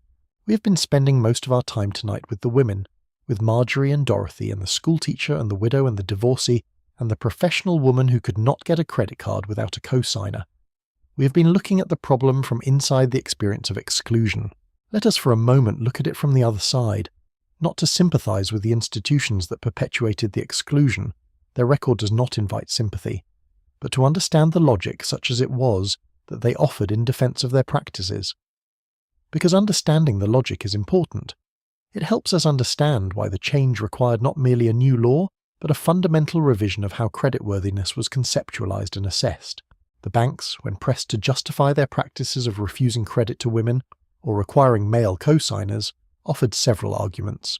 The first argument was the income reliability argument. Women's incomes, the banks claimed, were less reliable than men's. This was based on the observation that women were more likely than men to leave the workforce, to quit a job to raise children, to follow a husband to a new city, to make the choices that the social structure of the time made available primarily to women rather than to men. If a woman's income might disappear next year because she became pregnant, then her income was a less reliable basis for a credit assessment than a man's income, which was assumed to be permanent. This argument had several problems. First, it treated an assumption as data. The banks were not, in most cases, assessing whether a specific woman was likely to leave the workforce. They were applying a categorical assumption. Women might leave the workforce, to every woman, regardless of her individual circumstances. A woman who was 38 years old and had no children and was well established in her career was assessed as a future non-earner on the basis of a statistical generalization about women as a category. This is not credit risk assessment, it is stereotyping. Second, it was circular. The social structure that made it likely that women would leave the workforce to raise children was itself a product of the economic arrangements, including the credit arrangements, that made women financially dependent on men. Women left the workforce partly because the financial system did not provide them with independent financial identities that would give them economic standing and incentive to maintain continuous employment. The bank's argument for why they couldn't give women credit was partly caused by the fact that they weren't giving women credit. Third, it was factually questionable even on its own terms. The assumption that women's incomes were inherently less stable than men's did not survive contact with the actual data. Women who were in the workforce in the 1950s and 1960s showed, in many sectors, levels of job tenure and employment continuity comparable to men's. The assumption was based on a stereotype, not on measurement. The second argument was the credit history argument. Women, the bank said, had no credit history. Without a history to assess, the risk of lending to them was unknown. Unknown risk is higher risk. Therefore, lending to women required higher rates or more collateral or male co-signers to offset the additional risk. This argument was also circular in a particularly elegant way. Women had no credit history because the banks had not been extending them individual credit. The banks would not extend them individual credit because they had no credit history. The circularity was perfect. The exclusion was self-perpetuating. The system had designed its own justification. The advocates who challenged this logic in the congressional hearings of the early 1970s pointed out the circularity with considerable precision. The bank representatives who appeared before those committees and argued that women were higher credit risks because they had no credit. Histories were essentially arguing that the consequences of their discrimination justified the discrimination. They did not find this argument compelling when it was stated plainly. The third argument was the household economy argument. Married women, the banks argued, were not really independent financial actors. They were members of households with joint finances. The household's creditworthiness was assessed through the husband's individual creditworthiness, and this was adequate. Giving the wife her own individual credit was, from the bank's perspective, redundant at best and administratively complicated at worst. This argument revealed the assumption most clearly, that the household was the unit of financial identity, and that the husband was the household. The wife was included in the household assessment, but she was not assessed as an individual. She was assessed as a component of his household. His income, his history, his standing, these determined the household's credit. Hers was subsumed. The advocates asked the obvious question: what happens when the household dissolves? What happens when he dies? What happens when they divorce? What happens when she, for any reason, needs to operate as a financial individual rather than as a component of his household? The banks did not have a good answer. The answer, revealed by the testimony of thousands of women who had experienced exactly these circumstances, was she had nothing. The household unit dissolved, the husband's financial identity went with him wherever he went, and she was left with no individual financial standing at all. The household economy argument, examined from the perspective of its failure cases, its widows and its divorces and its women who needed, for any reason, to exist as independent financial persons, was exposed as an argument that worked only when everything went exactly as the system assumed it would go. When the marriage lasted indefinitely, when the husband survived indefinitely, when the woman never needed to be anything other than a component of his household, life does not always go as the system assumes. The banks, when these arguments failed, often fell back on the most fundamental position of all. This is how credit works. This is the system. The system exists for good reasons, even if those reasons are not immediately apparent. Changing the system would introduce uncertainty and risk. The system works. The system worked for men. The system worked for the people whose names were already in the ledger, for the people whose names were not, for the Marjories and the Dorothys and the school teachers and the widows and the divorces. The system was a wall. And walls, however long they have been standing, can be changed. There is a kind of historical record that is very different from the official record, different from the legal texts and the congressional hearings and the institutional documents that we have been drawing on tonight. It is the record of memory, of oral history, of women who were asked in the years and decades following 1974 to describe what the world had been like before the Equal Credit Opportunity Act, and who answered in the particular, precise, embodied language of people describing their own experience.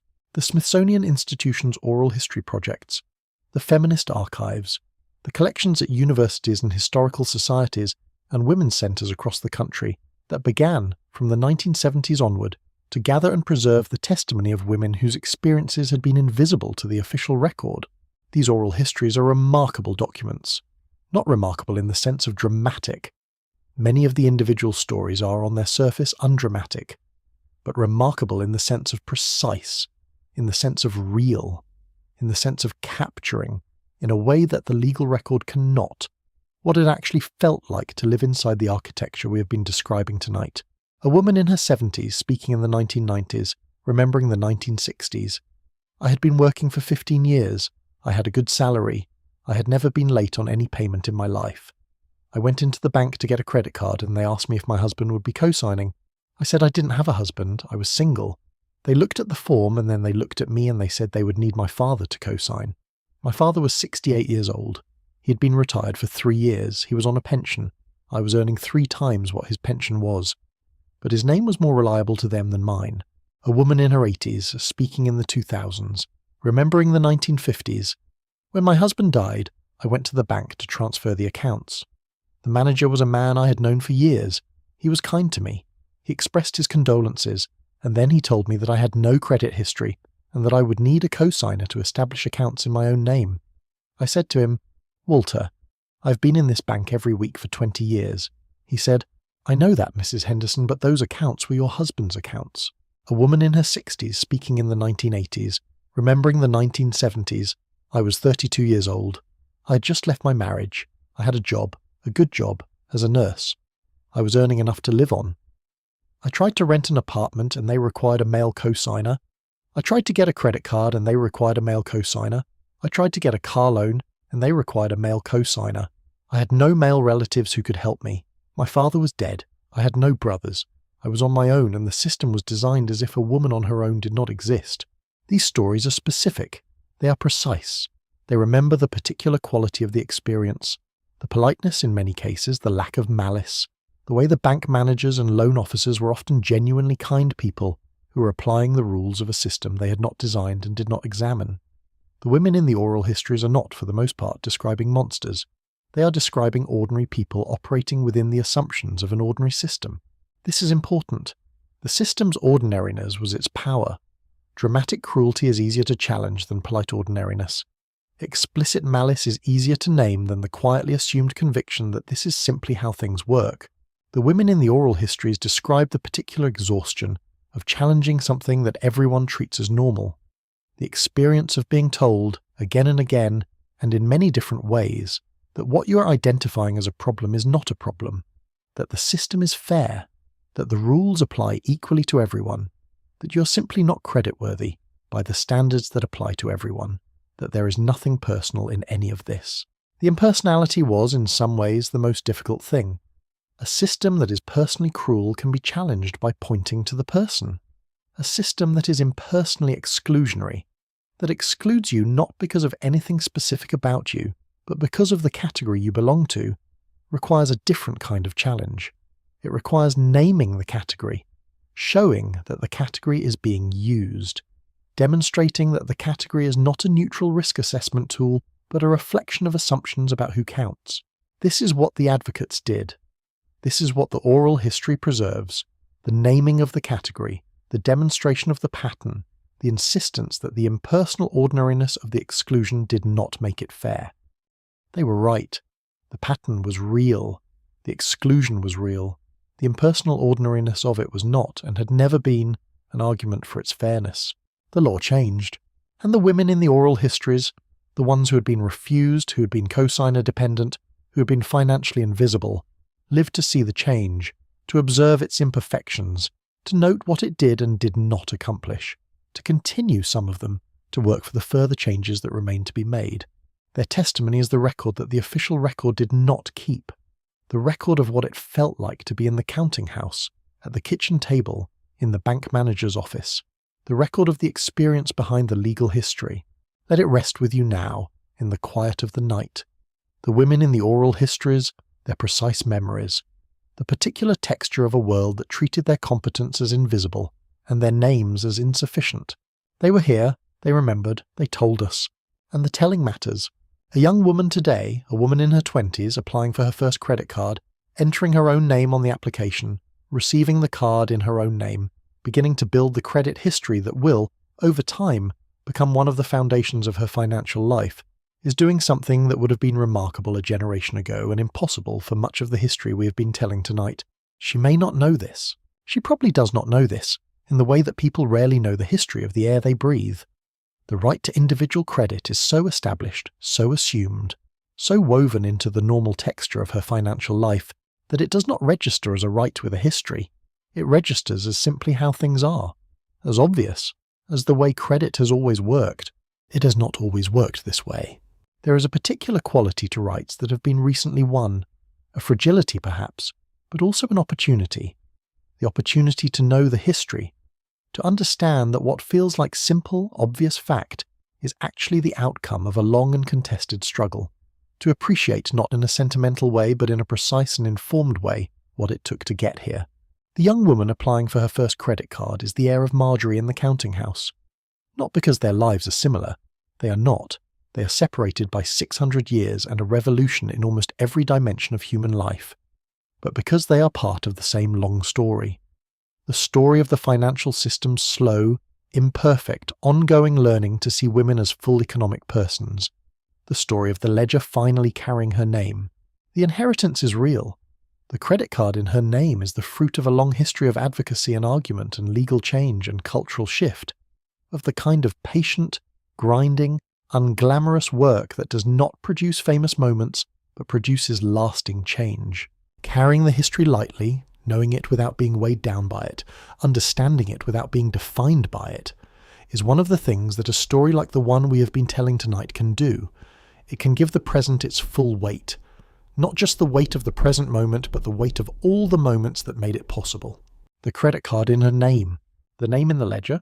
After all that time, let this be the thought that accompanies you into sleep. Not triumphalist. The work is not finished. The inequalities that persist are real, but something quieter than triumph and deeper than complacency.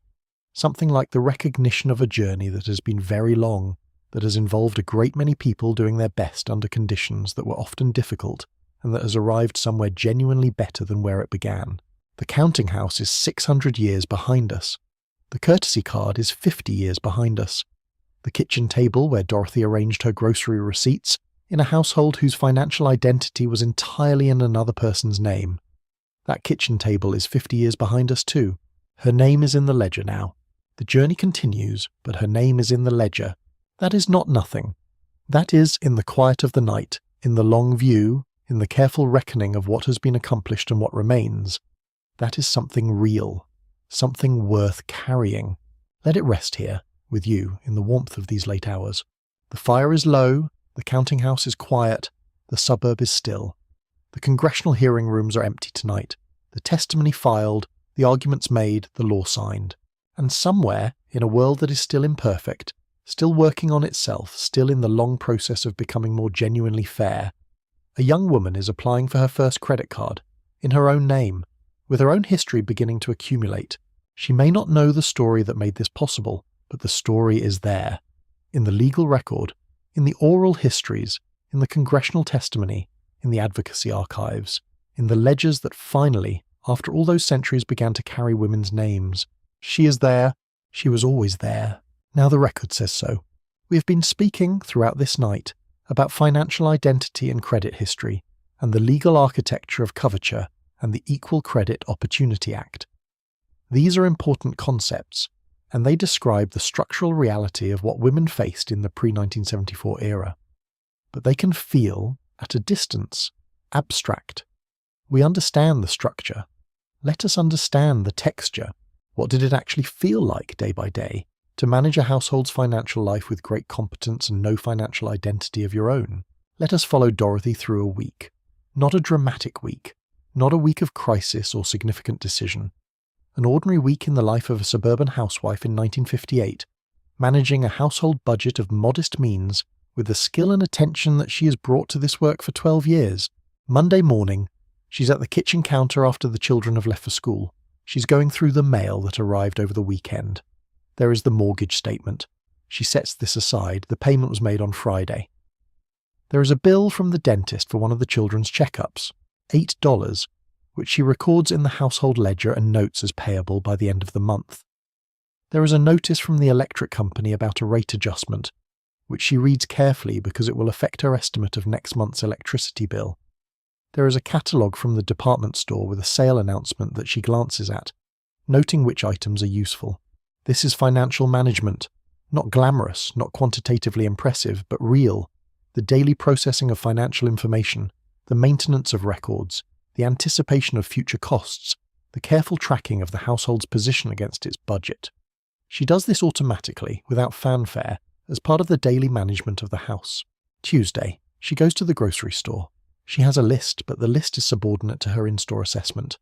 The availability of sale items, the quality of the produce, the calculations of what can be substituted for what at what cost. She is, in the grocery store, an expert consumer, applying a complex set of constraints and preferences to produce the optimal purchase. She does this while also managing a child who has come with her and who has opinions about cereal.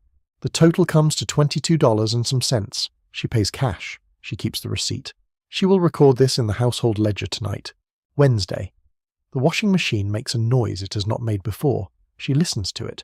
She decides, on the basis of her knowledge of how it has been behaving and what this particular noise suggests, that it needs attention.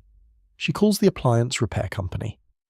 The repairman comes and quotes $15 for a part and the labour.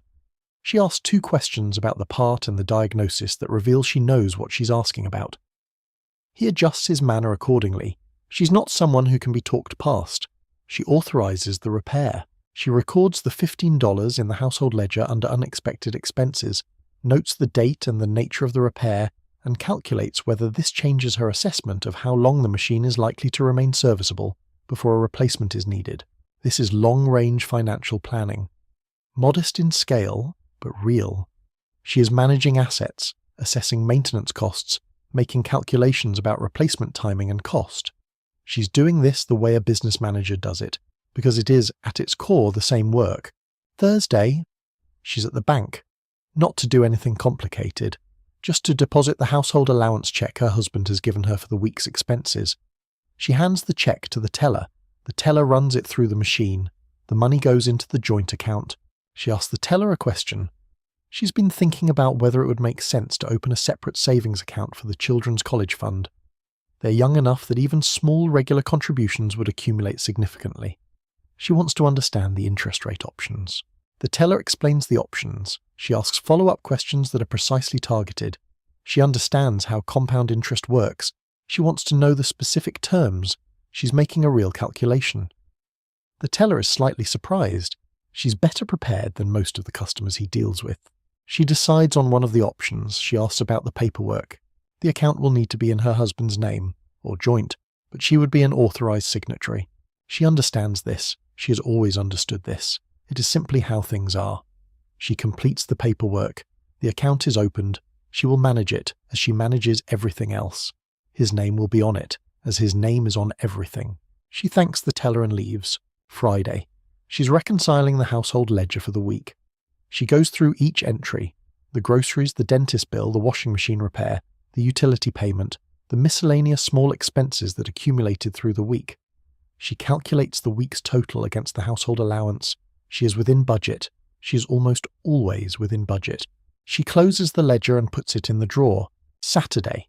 Her husband is home. He asks, as he sometimes does, how the finances are looking.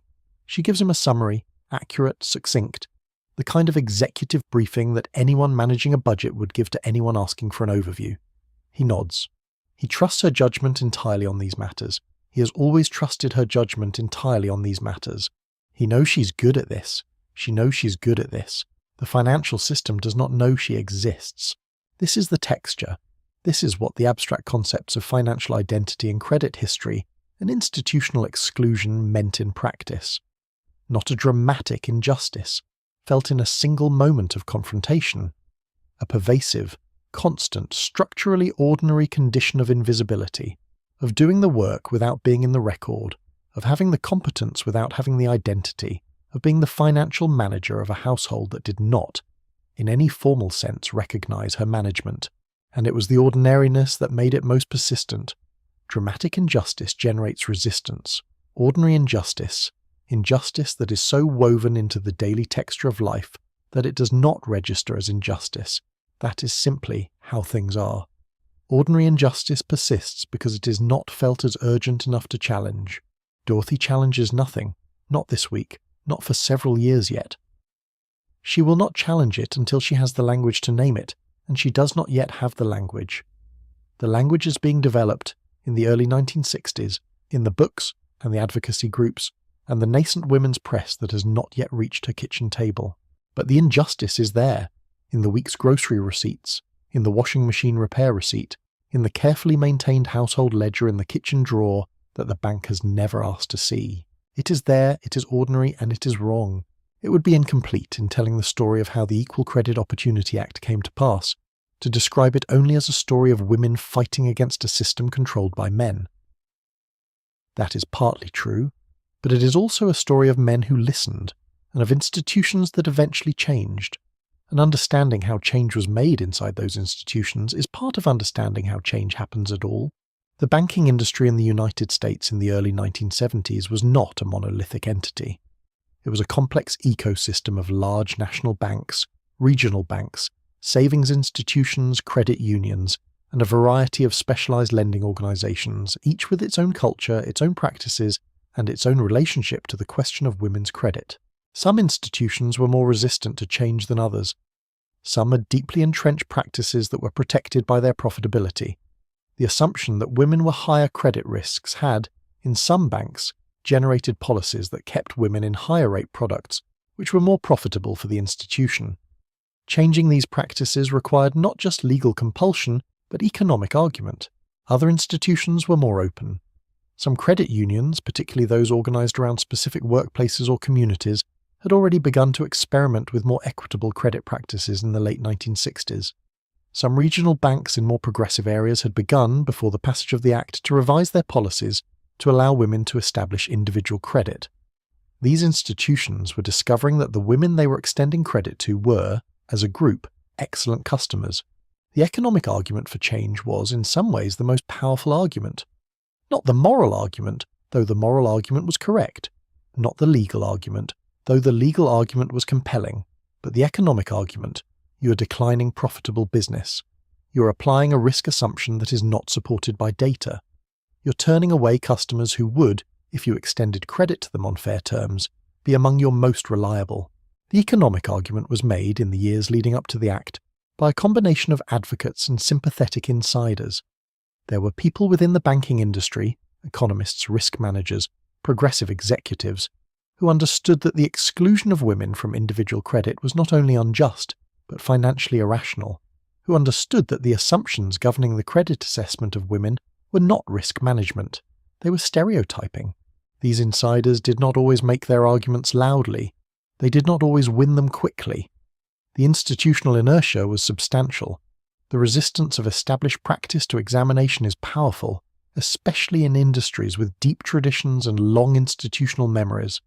But they made the arguments. They kept making them. And when the legal environment changed, when the Equal Credit Opportunity Act made the existing practices not just unjust but illegal, the economic arguments were there to support the compliance. The transition was not smooth. Banks that had to comply with the new law often found that their existing systems were not built to handle women as independent credit applicants. The forms were designed for men. The credit history tracking was set up around male financial identities. The underwriting models had been calibrated on male data. Compliance with the Act required, in many cases, rebuilding significant portions of the operational infrastructure of the credit industry. This was expensive, it was complicated, it took time, and it was done, because the law required it, and because the economic argument supported it, and because the data, as it accumulated, confirmed what the advocates had been saying all along. She was creditworthy. She was a good customer. The risk assessment had been wrong. The banking industry's adjustment to the post-1974 world is not a story of enthusiastic embrace of justice. It is a story of compliance gradually becoming culture, of an industry that was told to change, that changed imperfectly and incompletely, that found in the change a business case that supported continuing it, and that eventually, over decades, arrived at a different default assumption about what a credit applicant looks like. Not a man, a person, with a name and an income and a history and a record of financial behavior that can be assessed on its own terms, without the mediation of gender or the requirement of a male voucher. This is the progress, imperfect, ongoing, but real. The men who made it happen inside the institutions, the economists and risk managers and progressive executives who argued for change from within, are not famous. Their names are not in the history books any more than the names of the women in the counting houses are in the history books. But they were there, arguing their arguments, making the case for a financial system that could see everyone who was in it. They were part of the change. All these people, Marjorie and Dorothy and the schoolteacher and the advocates and the legislators and the sympathetic insiders and the women who testified and the women who applied for credit cards and were refused and tried again, all of them are part of a single long story that is still being told. The ledger has her name in it now. It does not yet have everyone's name in it, in the full and equitable way that the story requires, but it has moved. The arc has bent. The change is real. Let that be enough for tonight. For this quiet hour, let the imperfect, ongoing, real progress of a very long story be enough to carry into sleep. The story we have been telling tonight has been, largely, an American story. The Equal Credit Opportunity Act of 1974, the suburban households of the post-war era, the congressional hearings, the advocates and legislators whose work made the act possible, these are American specifics. But the problem was not American. The exclusion of women from full financial identity was a feature of most of the industrialized world in the mid-20th century, and the story of change, while it varied in its timing and its details, followed a broadly similar arc in many countries. In England, the country that had given the world the doctrine of coverture, the formal legal equality of married women in property and contract had been substantially achieved by the early 20th century. But formal legal equality in property did not translate automatically into equality in credit practice. The British banking system of the 1950s and 1960s was, in many respects, more conservative than the American system, slower to adopt consumer credit broadly, more reliant on personal relationships and informal assessments, more likely to operate on the basis of the implicit social assumptions of its largely male management. The practical experience of British women seeking credit in this period was similar to that of their American counterparts: the requirement for a husband's signature, the assumption that a woman's income was supplementary and therefore less reliable, the credit history that accrued to him rather than to her, the financial invisibility of the competent housewife, the professional woman, the widow navigating her new circumstances without the financial standing that her years of household management should have earned her. Britain addressed this through a combination of legislative change and court decisions over the late 1960s and into the 1970s. The Equal Pay Act 1970, the Sex Discrimination Act 1975, and the Consumer Credit Act 1974, the last of which was enacted in the same year as the American Equal Credit Opportunity Act, together created a framework that prohibited, in formal terms, the most overt forms of gender discrimination in credit.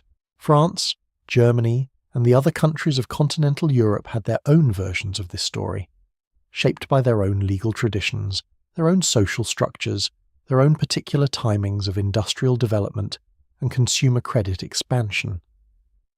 But the broad outlines were consistent. Women were, through most of the mid-20th century, at a disadvantage in accessing individual credit. The disadvantage had both legal and cultural dimensions. It was addressed, imperfectly and over time, through a combination of legal reform and cultural change. The Scandinavian countries tended to move faster on these issues, reflecting broader social structures that were more egalitarian in their basic organisation. Sweden and Denmark and Norway were ahead of the United States and Britain in formally addressing gender discrimination in credit, though not without their own obstacles and imperfections. The commonality across all these different national stories is striking. Despite the differences in legal tradition, in economic structure, in social organisation, the pattern was broadly the same. Women's financial competence was real and widely exercised. Women's financial identity was suppressed, absorbed into the husband's legal identity, or simply ignored or actively excluded from the formal institutions of credit. And the process of change, when it came, required both legal reform and the accumulation of data demonstrating that the exclusion had been based on assumption rather than evidence. The international dimension of the story matters for another reason as well. It demonstrates that the pattern we have been describing was not accidental or idiosyncratic. It was not the product of specific cultural quirks in the United States or England. It was a feature, a consistent cross-cultural feature, of how the financial systems of industrialized societies organized themselves in relation to gender.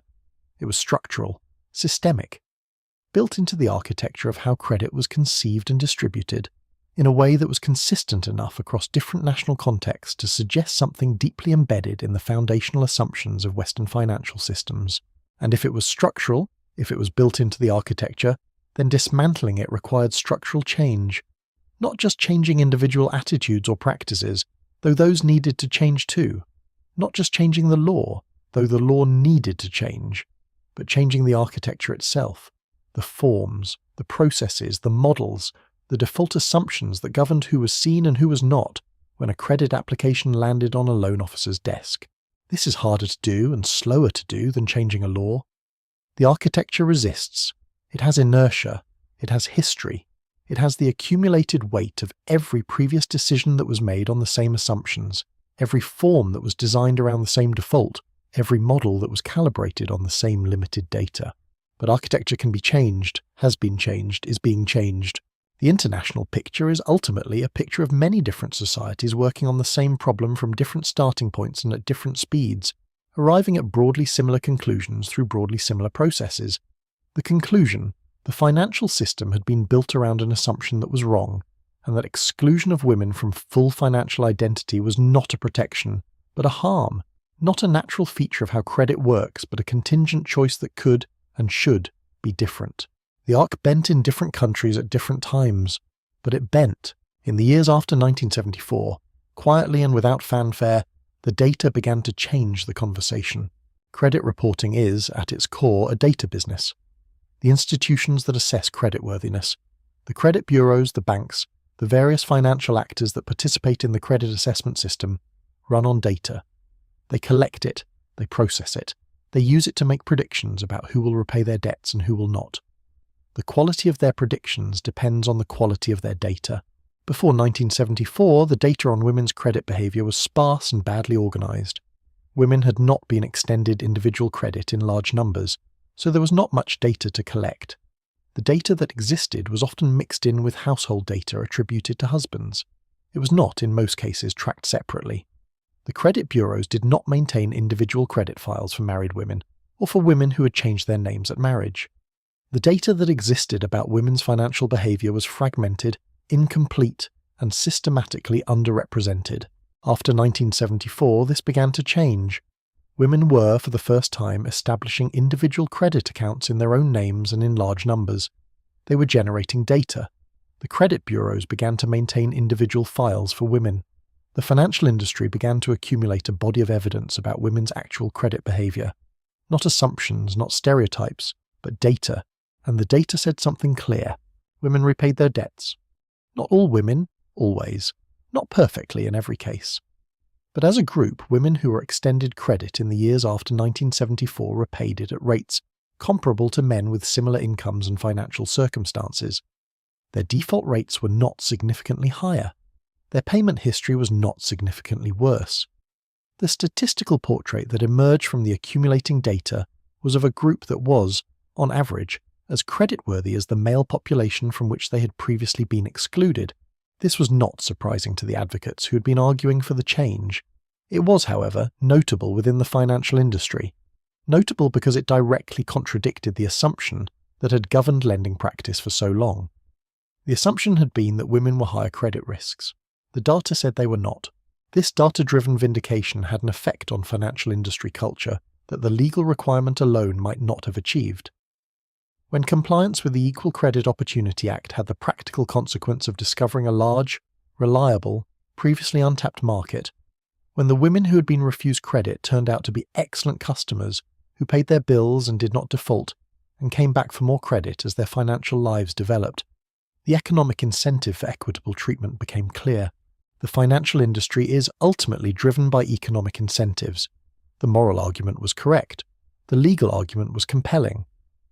But the economic argument that equitable treatment of women in credit was also profitable may have been what drove the deepest and most lasting institutional change. The data continues to accumulate. The portrait of women's credit behaviour in the modern era is, by the measures that the financial industry uses, positive. Women's average credit scores are comparable to or slightly higher than men's. Their delinquency rates are comparable or lower. The risk models that once generated arguments for excluding women from individual credit now generate assessments that reflect actual behaviour rather than assumed behaviour. The architecture has changed. Not completely. There are still dimensions of credit access that are not fully equitable, still intersections of gender and race and class that produce unequal outcomes, still places where the old assumptions persist in new forms. But the foundational revision has happened. The data drove it home. The numbers told the truth that Marjorie in her counting house could have told, had anyone asked. The numbers confirmed what the schoolteacher with her 12 years of perfect payments knew. The numbers said what Dorothy's household ledger showed on every Friday afternoon for 20 years. She was reliable, she was trustworthy, she was creditworthy. The system needed numbers to believe it. The numbers came. The system changed. Slowly, imperfectly, incompletely, but it changed. And in that change, in the quiet revolution of data accumulating in the files of credit bureaus across the country, confirming again and again and again what the women had always known about themselves, there is something worth noticing in the quiet of these late hours. The truth was always there. The truth was always available.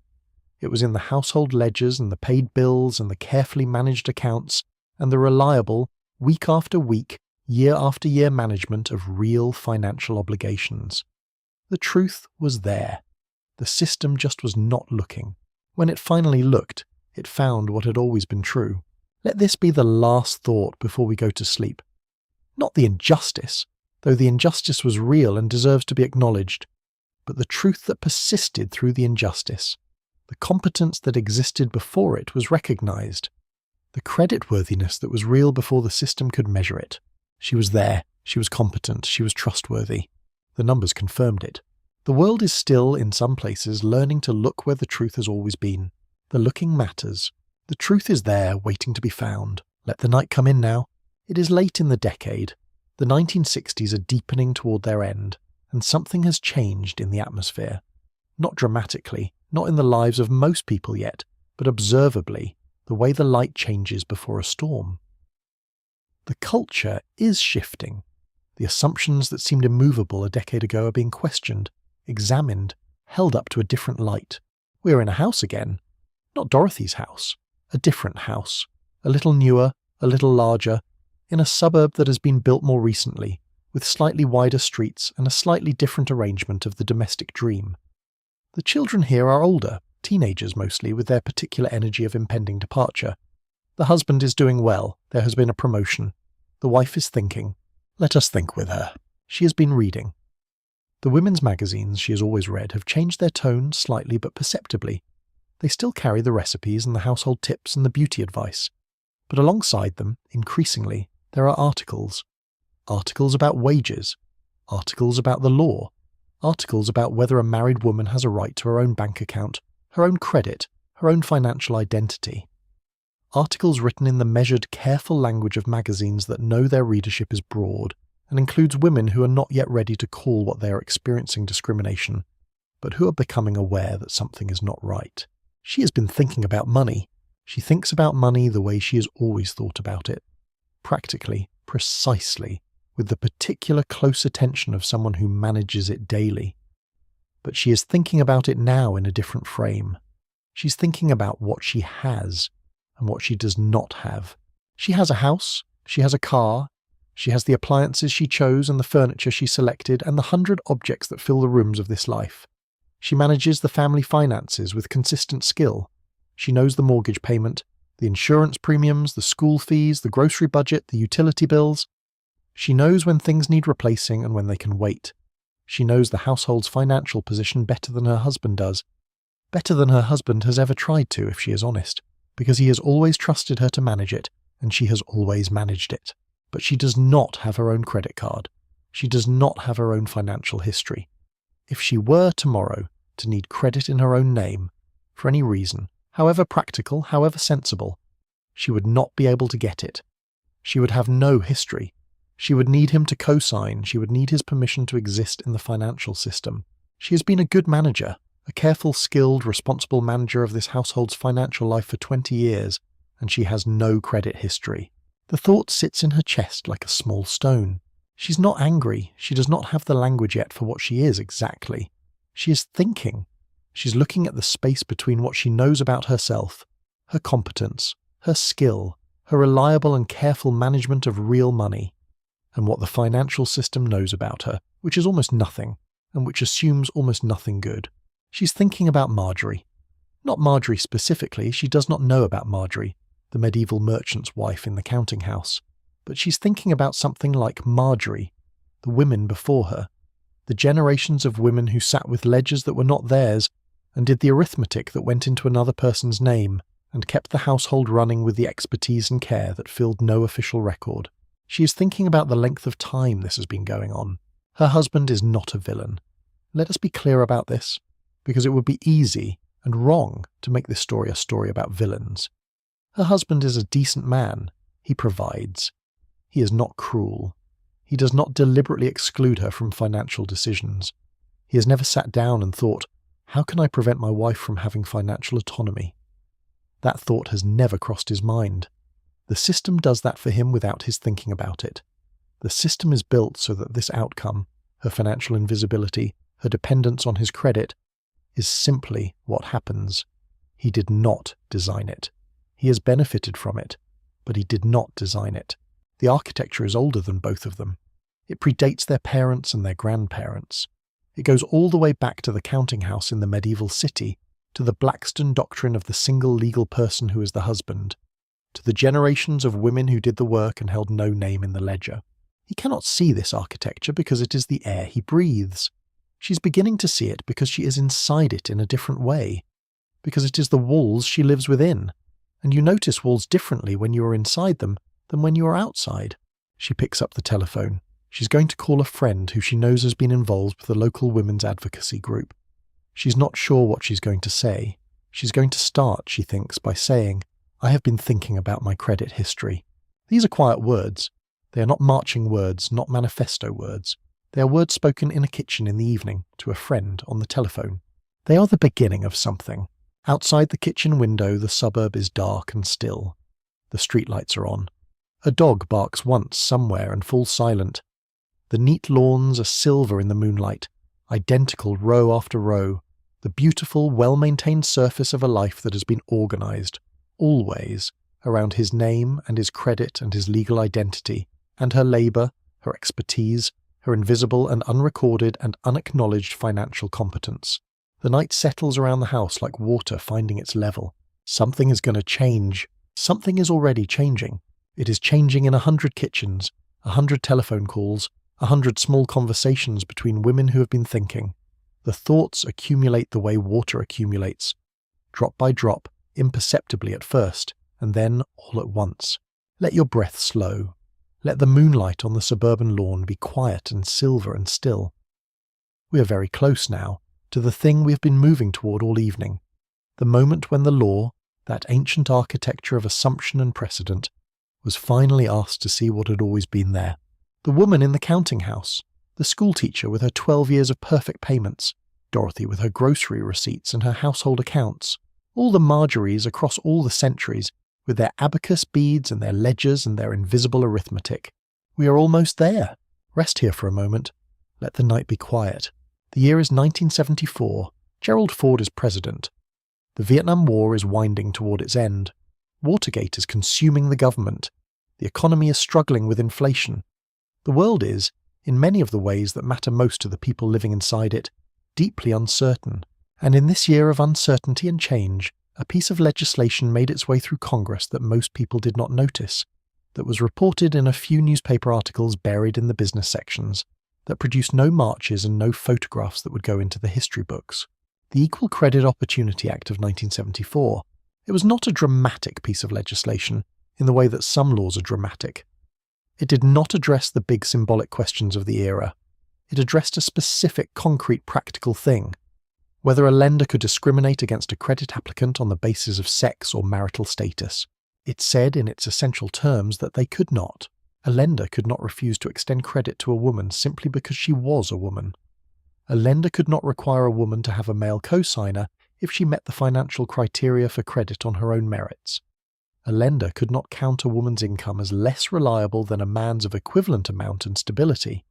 A lender could not assess a woman's application by different standards than a man's. The law was, in some ways, modest. It did not address the accumulated credit history problem, the decades of financial invisibility that meant women had no records, no histories, no standing in the system even when the law now said they should be assessed fairly. It did not immediately change the culture of the banking industry, which had been built on assumptions that did not disappear the moment a new law was signed. It was the beginning, not the end, but it was the beginning. Let's think about what this moment meant, in the quiet, unimaginable way of a thing that has finally been said after an extraordinarily long silence.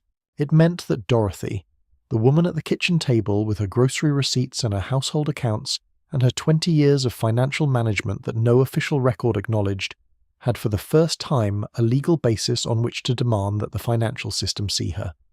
Not as an extension of her husband, not as a courtesy case, as a person, as someone whose financial competence was her own, whose creditworthiness could be assessed on its own terms, whose name could go at the top of the form, her name in the ledger.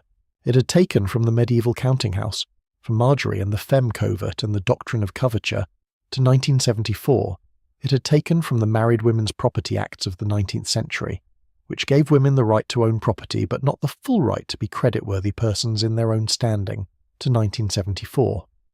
It had taken through the great expansion of consumer credit in the 1950s, through the department store courtesy cards and the bank AmeriCard applications with the husband's name pre-printed at the top, through the school teachers who couldn't get credit cards and the widows who discovered they had no financial identity, and the housewives who managed every penny of the household budget without ever appearing in the ledger of the financial system, all the way to 1974, only 50 years ago. Let that settle into the quiet of this room. 50 years is not a distant historical era. It is within the living memory of people alive today, people walking around right now, spending money with their own credit cards in their own names. Those people may have mothers, grandmothers, aunts who remember the world before 1974, who remember being refused credit, who remember the co-signer requirement, who remember the courtesy card with his name on the account and hers as a permitted user, a convenience, a grace. The law changed in 1974. But the law changing and the world changing are not the same thing. The law changing is the beginning of a very long negotiation between what is written in statutes and what is embedded in culture and practice, and the accumulated assumptions of centuries. The banks did not immediately comply. Some did not know how to comply.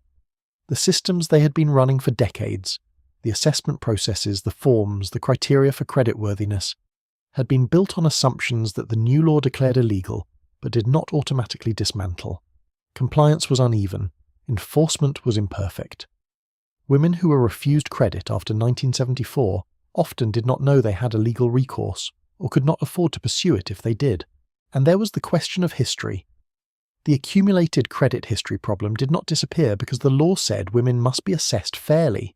You cannot assess a history that has not been kept. You cannot give a woman credit for 15 years of responsible household financial management that was attributed to her husband's name. You cannot overnight undo the centuries of invisible arithmetic and build from nothing the financial identity that was never built because the system never looked. The law said, "Look at her now." And that was important, enormously important. But it could not look backward. It could not retrieve the decades of financial competence that had been attributed to other names or attributed to no one at all. It could only start from now. That was 1974. And from 1974, slowly, imperfectly, with setbacks and complications and the continued resistance of a system that was very old and very entrenched, women began to build their own financial histories, to establish credit in their own names, to have their creditworthiness assessed finally as their own. It is worth pausing here, in the particular quiet of this moment, to note what this meant in practice for the first generation of women navigating the new legal landscape. A woman who was 30 years old in 1974 had typically no credit history. She may have been married for 8 or 10 years. She may have been managing the household finances for all of those years, with the kind of skill and reliability that no bank had ever looked at. She had no credit history because the system had never assigned one to her. She was starting at 30 from zero, building the financial identity that her husband had been accumulating since he took out his first car loan at 22. She was disadvantaged. The law said she could not be discriminated against. The decades of missing history meant she was still, in practical terms, at a disadvantage. The playing field was now level in law. In practice, it was not yet flat. But she was in the field. That was new. That was the thing that had never been true before. She was in the field with her name in the application and the law behind her, and the long, patient labour of the women who had been asking why, finally bearing something that could be called, however imperfectly, an answer. The counting house is quiet now. The fire is low. The ledger on the table has a different name at the top, a woman's name in her own hand, and it is the kind of name that will be in the record for the first time. Not a courtesy name, not a permitted user name, not a name that exists because of someone else's standing. Her name, because she is here, because she was always here, because the work was always hers even when the record was not. The abacus beads are still. The night is very quiet. Let your breathing slow. We are going to the closing now, the gentle, unhurried close of a very long story. And in the morning, when you wake, the world will be the same world it always was, imperfect, still working on itself, still in the long process of becoming fair, but the name is in the ledger. That is something, that is not nothing. That is, in fact, the whole of the story we have been telling, but we should not end in 1974 as though it were the end. The Equal Credit Opportunity Act was a threshold, not a destination. A door opened, not a journey completed. The years after 1974 were years of negotiation, of slow institutional change, of individual women navigating a financial system that had been told to stop discriminating but had not yet been rebuilt from the ground up to actually include them. The women who walked into banks in 1975 and 1976 and 1977 with their applications for credit cards in their own names were walking into buildings that had been redesigned technically to serve them, but they were still walking through doors that had been built for someone else, up staircases that had been designed for another kind of customer, into rooms that still, in their bones, remembered who they had been designed for. The practical impediments were real. The missing credit history was real. The loan officers who had spent 20 years developing intuitions about creditworthiness based on an entirely male data set, who had been trained, informally, in the culture of their industry to think of a male applicant as the default and a female applicant as the exception, these people did not change their mental models because a new law told them to. They learned to comply with the letter of the law. The deeper cultural shift took longer, and there were other dimensions of the problem that 1974 had not addressed. Race was one of them. The history of credit discrimination against Black Americans, against Hispanic Americans, against all the communities that had been systematically excluded from the financial system, was its own devastating story running parallel to the gender story, and the Equal Credit Opportunity Act addressed it imperfectly at best. The Act was amended in 1976 to explicitly include prohibitions against racial discrimination in credit, but the gap between legal prohibition and practical reality remained vast. Class was another dimension. The women most disadvantaged by the credit discrimination of the pre-1974 era were not typically the most educated and most financially sophisticated women. The professionals, the businesswomen, the women who had navigated the system with enough resources and connections to find workarounds. The women most disadvantaged were the ones with the least leverage, the housewives with no independent income, the widows navigating loss with no financial history, the women in rural areas and small towns where banking relationships were personal and old habits died hardest. These women did not suddenly have full and equal access to credit in 1974. The law had changed, the access was still uneven, and the financial identity that equal access requires, the credit history, the track record, the accumulated standing in the system, takes time to build. You cannot build in a year the financial history that was denied to you over decades. You build it year by year, credit card payment by credit card payment, loan by loan, account by account. You build it the slow way because there is no other way. The women who were young in 1974, in their 20s, just beginning their adult financial lives in a world where the law, for the first time, said they had a right to exist in the system, had a different experience than the women who were 40 or 50, already midlife, already a generation into the missing history, building from a more significant deficit. The young women of 1974 built their credit histories from the beginning. They built them themselves, slowly, in the unspectacular way of all solid financial construction, on time, in full, year after year after year. By the 1980s, women were carrying credit cards in their own names in numbers that had been unimaginable a decade before. By the 1990s, women's credit was broadly accepted, broadly available, broadly real, with variations and inequalities that persisted, and persist still, but within a framework that had fundamentally shifted. And something interesting happened as women built credit histories. They were, on average, very good at it. The financial industry, which had spent so many decades arguing that women were higher credit risks, that their incomes were less reliable, that their financial judgment required male oversight and co-signature. This industry discovered, with a kind of institutional surprise that says a great deal about the nature of its previous assumptions, that women as a group were not in fact worse credit risks than men, that their repayment rates were comparable, that their default rates were not dramatically higher, that the elaborate architecture of precaution that had been built to protect the financial system from the risk of lending to women had been, all along, protecting against a risk that was largely imaginary. Marjorie could have told them this. Marjorie, in the counting house, with her 2 decades of running a business that had never defaulted, never missed a payment, never failed to meet its obligations, Marjorie could have told them. The schoolteacher with her 12 perfect years could have told them. Dorothy, with her grocery receipts and her household accounts and her meticulous management of every penny, could have told them. The women had always been there. The evidence had always been there. The system simply had not been looking at it.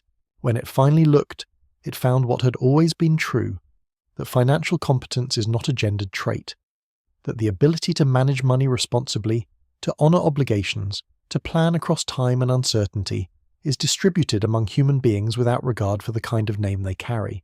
Let this truth settle into the quiet of the room. It is a simple truth, almost embarrassingly simple, and yet it required 600 years of legal architecture, an institutional assumption, and the accumulated weight of the doctrine of coverture, and the Blackstone definition of the single legal person who is the husband. It required all of that to be slowly, imperfectly, still incompletely dismantled before the financial system was willing to look at it directly. She was always creditworthy. She was always there. She just needed the system to look. We're almost at the end of the night now. Almost at the quietest hour, the one that comes just before the first grey of morning, when the world is most still and the darkness is deepest and the mind loosens its hold on the day and begins to let go. Let us let go. The counting house has been dark for a long time now. Marjorie has been gone for centuries. The abacus beads are still on the table, dusty now, in a building that no longer exists in a city that has been rebuilt over itself a dozen times. But somewhere, in some archive, in the careful records of a trading enterprise from the 14th century, there are numbers, columns of figures, an arithmetic that kept a household, a business, a way of life running. Numbers written in a hand that history did not bother to record the name of. She was there, and in a house in suburban New Jersey in 1957, a woman is finishing her grocery receipts at the kitchen table.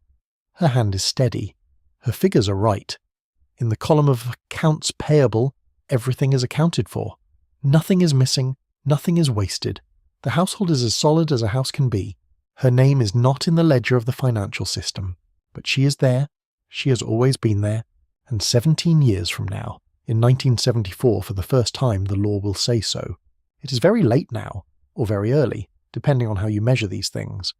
The sky outside the window, whatever window you're near, in whatever house or room you're in tonight, is the particular deep blue of the hours just before dawn, when darkness has thinned but light has not yet arrived, when the birds are just beginning to stir and the first soft sounds of early morning are filtering through the quiet.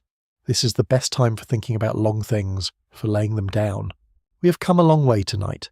From Marjorie and the counting house, through the doctrine of coverture and the Married Women's Property Acts, through the department stores and the courtesy cards and the pre-printed applications with the husband's name at the top, through the advocacy and the accumulation of stories and the slow machinery of legal change, all the way to 1974 and the Equal Credit Opportunity Act. The moment, quiet and unspectacular and enormously consequential, when the law said, she is here, she was always here, and beyond 1974 into the decades of imperfect but real change, the building of credit histories, the gradual shifting of a culture, the discovery that what had been presented as protection was in fact exclusion, and that the risk the system had been protecting itself from had been largely a fiction of its own construction. There is something worth sitting with, in these quiet hours, about the nature of the change we have been describing. It was not a revolution. It did not come in a single dramatic moment. It was a long, slow, incremental, often frustrating process that unfolded over decades, and if we extend our gaze to the full arc of the story, over centuries.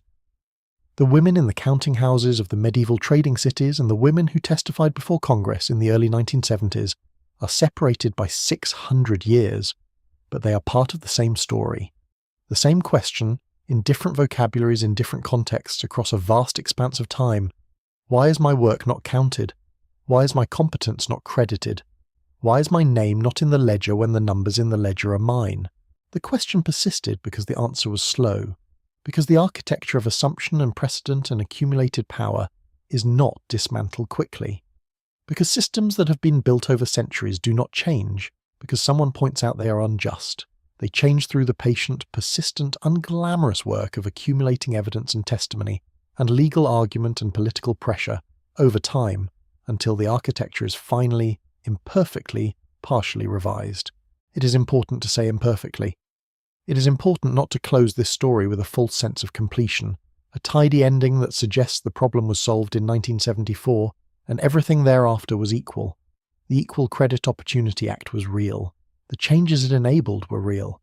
But equality in the financial system, full, genuine, substantive equality, not just the legal prohibition of the most obvious forms of discrimination, is still being worked toward. There are still gaps between men's and women's access to capital.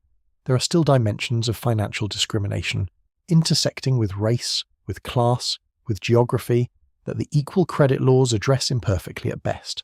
The credit system is better than it was. It is not yet what it should be. But that is the nature of these long stories. They do not end cleanly. They are ongoing. The arc is long, as someone once said, and it bends, slowly, imperfectly, under the weight of the work of the people pulling it, toward justice. What we can say tonight in the quiet hours before dawn is this: the work has been real. The women who did it, who sat in counting houses and kept accounts that bore other names, who applied for credit cards and were refused and tried again, who gathered testimony and wrote letters to Congress and argued in front of committees that had never thought to consider their question before. That work was real. It counted. It changed things. The changes were imperfect and incomplete and are still ongoing, but they were real. The ledger has her name in it now. Not perfectly. Not in every institution in every country for every woman, but in ways that were unimaginable to Marjorie in her counting house, in ways that would have been extraordinary to Dorothy in her kitchen on a Friday afternoon in 1957. The ledger has her name in it now, and her credit history is hers, and the financial identity she builds, year by year, payment by payment, account by account, belongs to her. That is not nothing. That is, in fact, everything we have been building toward in this long, quiet night. Let the blue of the pre-dawn sky be the colour of this thought. Let the first soft sounds of early morning, whatever sounds they are, wherever you are, be the sound of a world that is, slowly and imperfectly, learning to see what was always there. The woman in the counting house, her hands on the abacus, the numbers that were always hers. The fire is very low now, in the counting house, in the kitchen, in every room where these stories have lived tonight. The light has dimmed to the quietest glow. The city outside is still. The suburb is still. The centuries that we have passed through together on this long, gentle journey, they are quiet now, settled, arranged in the soft chronology of a story told and laid to rest. In the morning, the ledger will be there, the numbers will be there, the name at the top of the form will be hers. These things are true now in ways they were not always true, and they are true because of the long, patient, invisible work of women who kept the accounts in rooms that did not keep accounts for them. Carry that thought into sleep with you. The work was real, the work was always real, even when no one was keeping a record. Let your breath slow. Let the last light fade. Let the abacus beads be still on the table in the dark. The world is keeping the record now. Sleep well. Thank you so much for watching. If you'd like to see more videos like this, please consider leaving a like and subscribing to the channel, as it really helps us continue making more content. Anyways, see you in the next one. What part of this history surprised you most? The medieval origins, the 1950s department store cards, or the fact that 1974 was only 50 years ago? Let us know in the comments.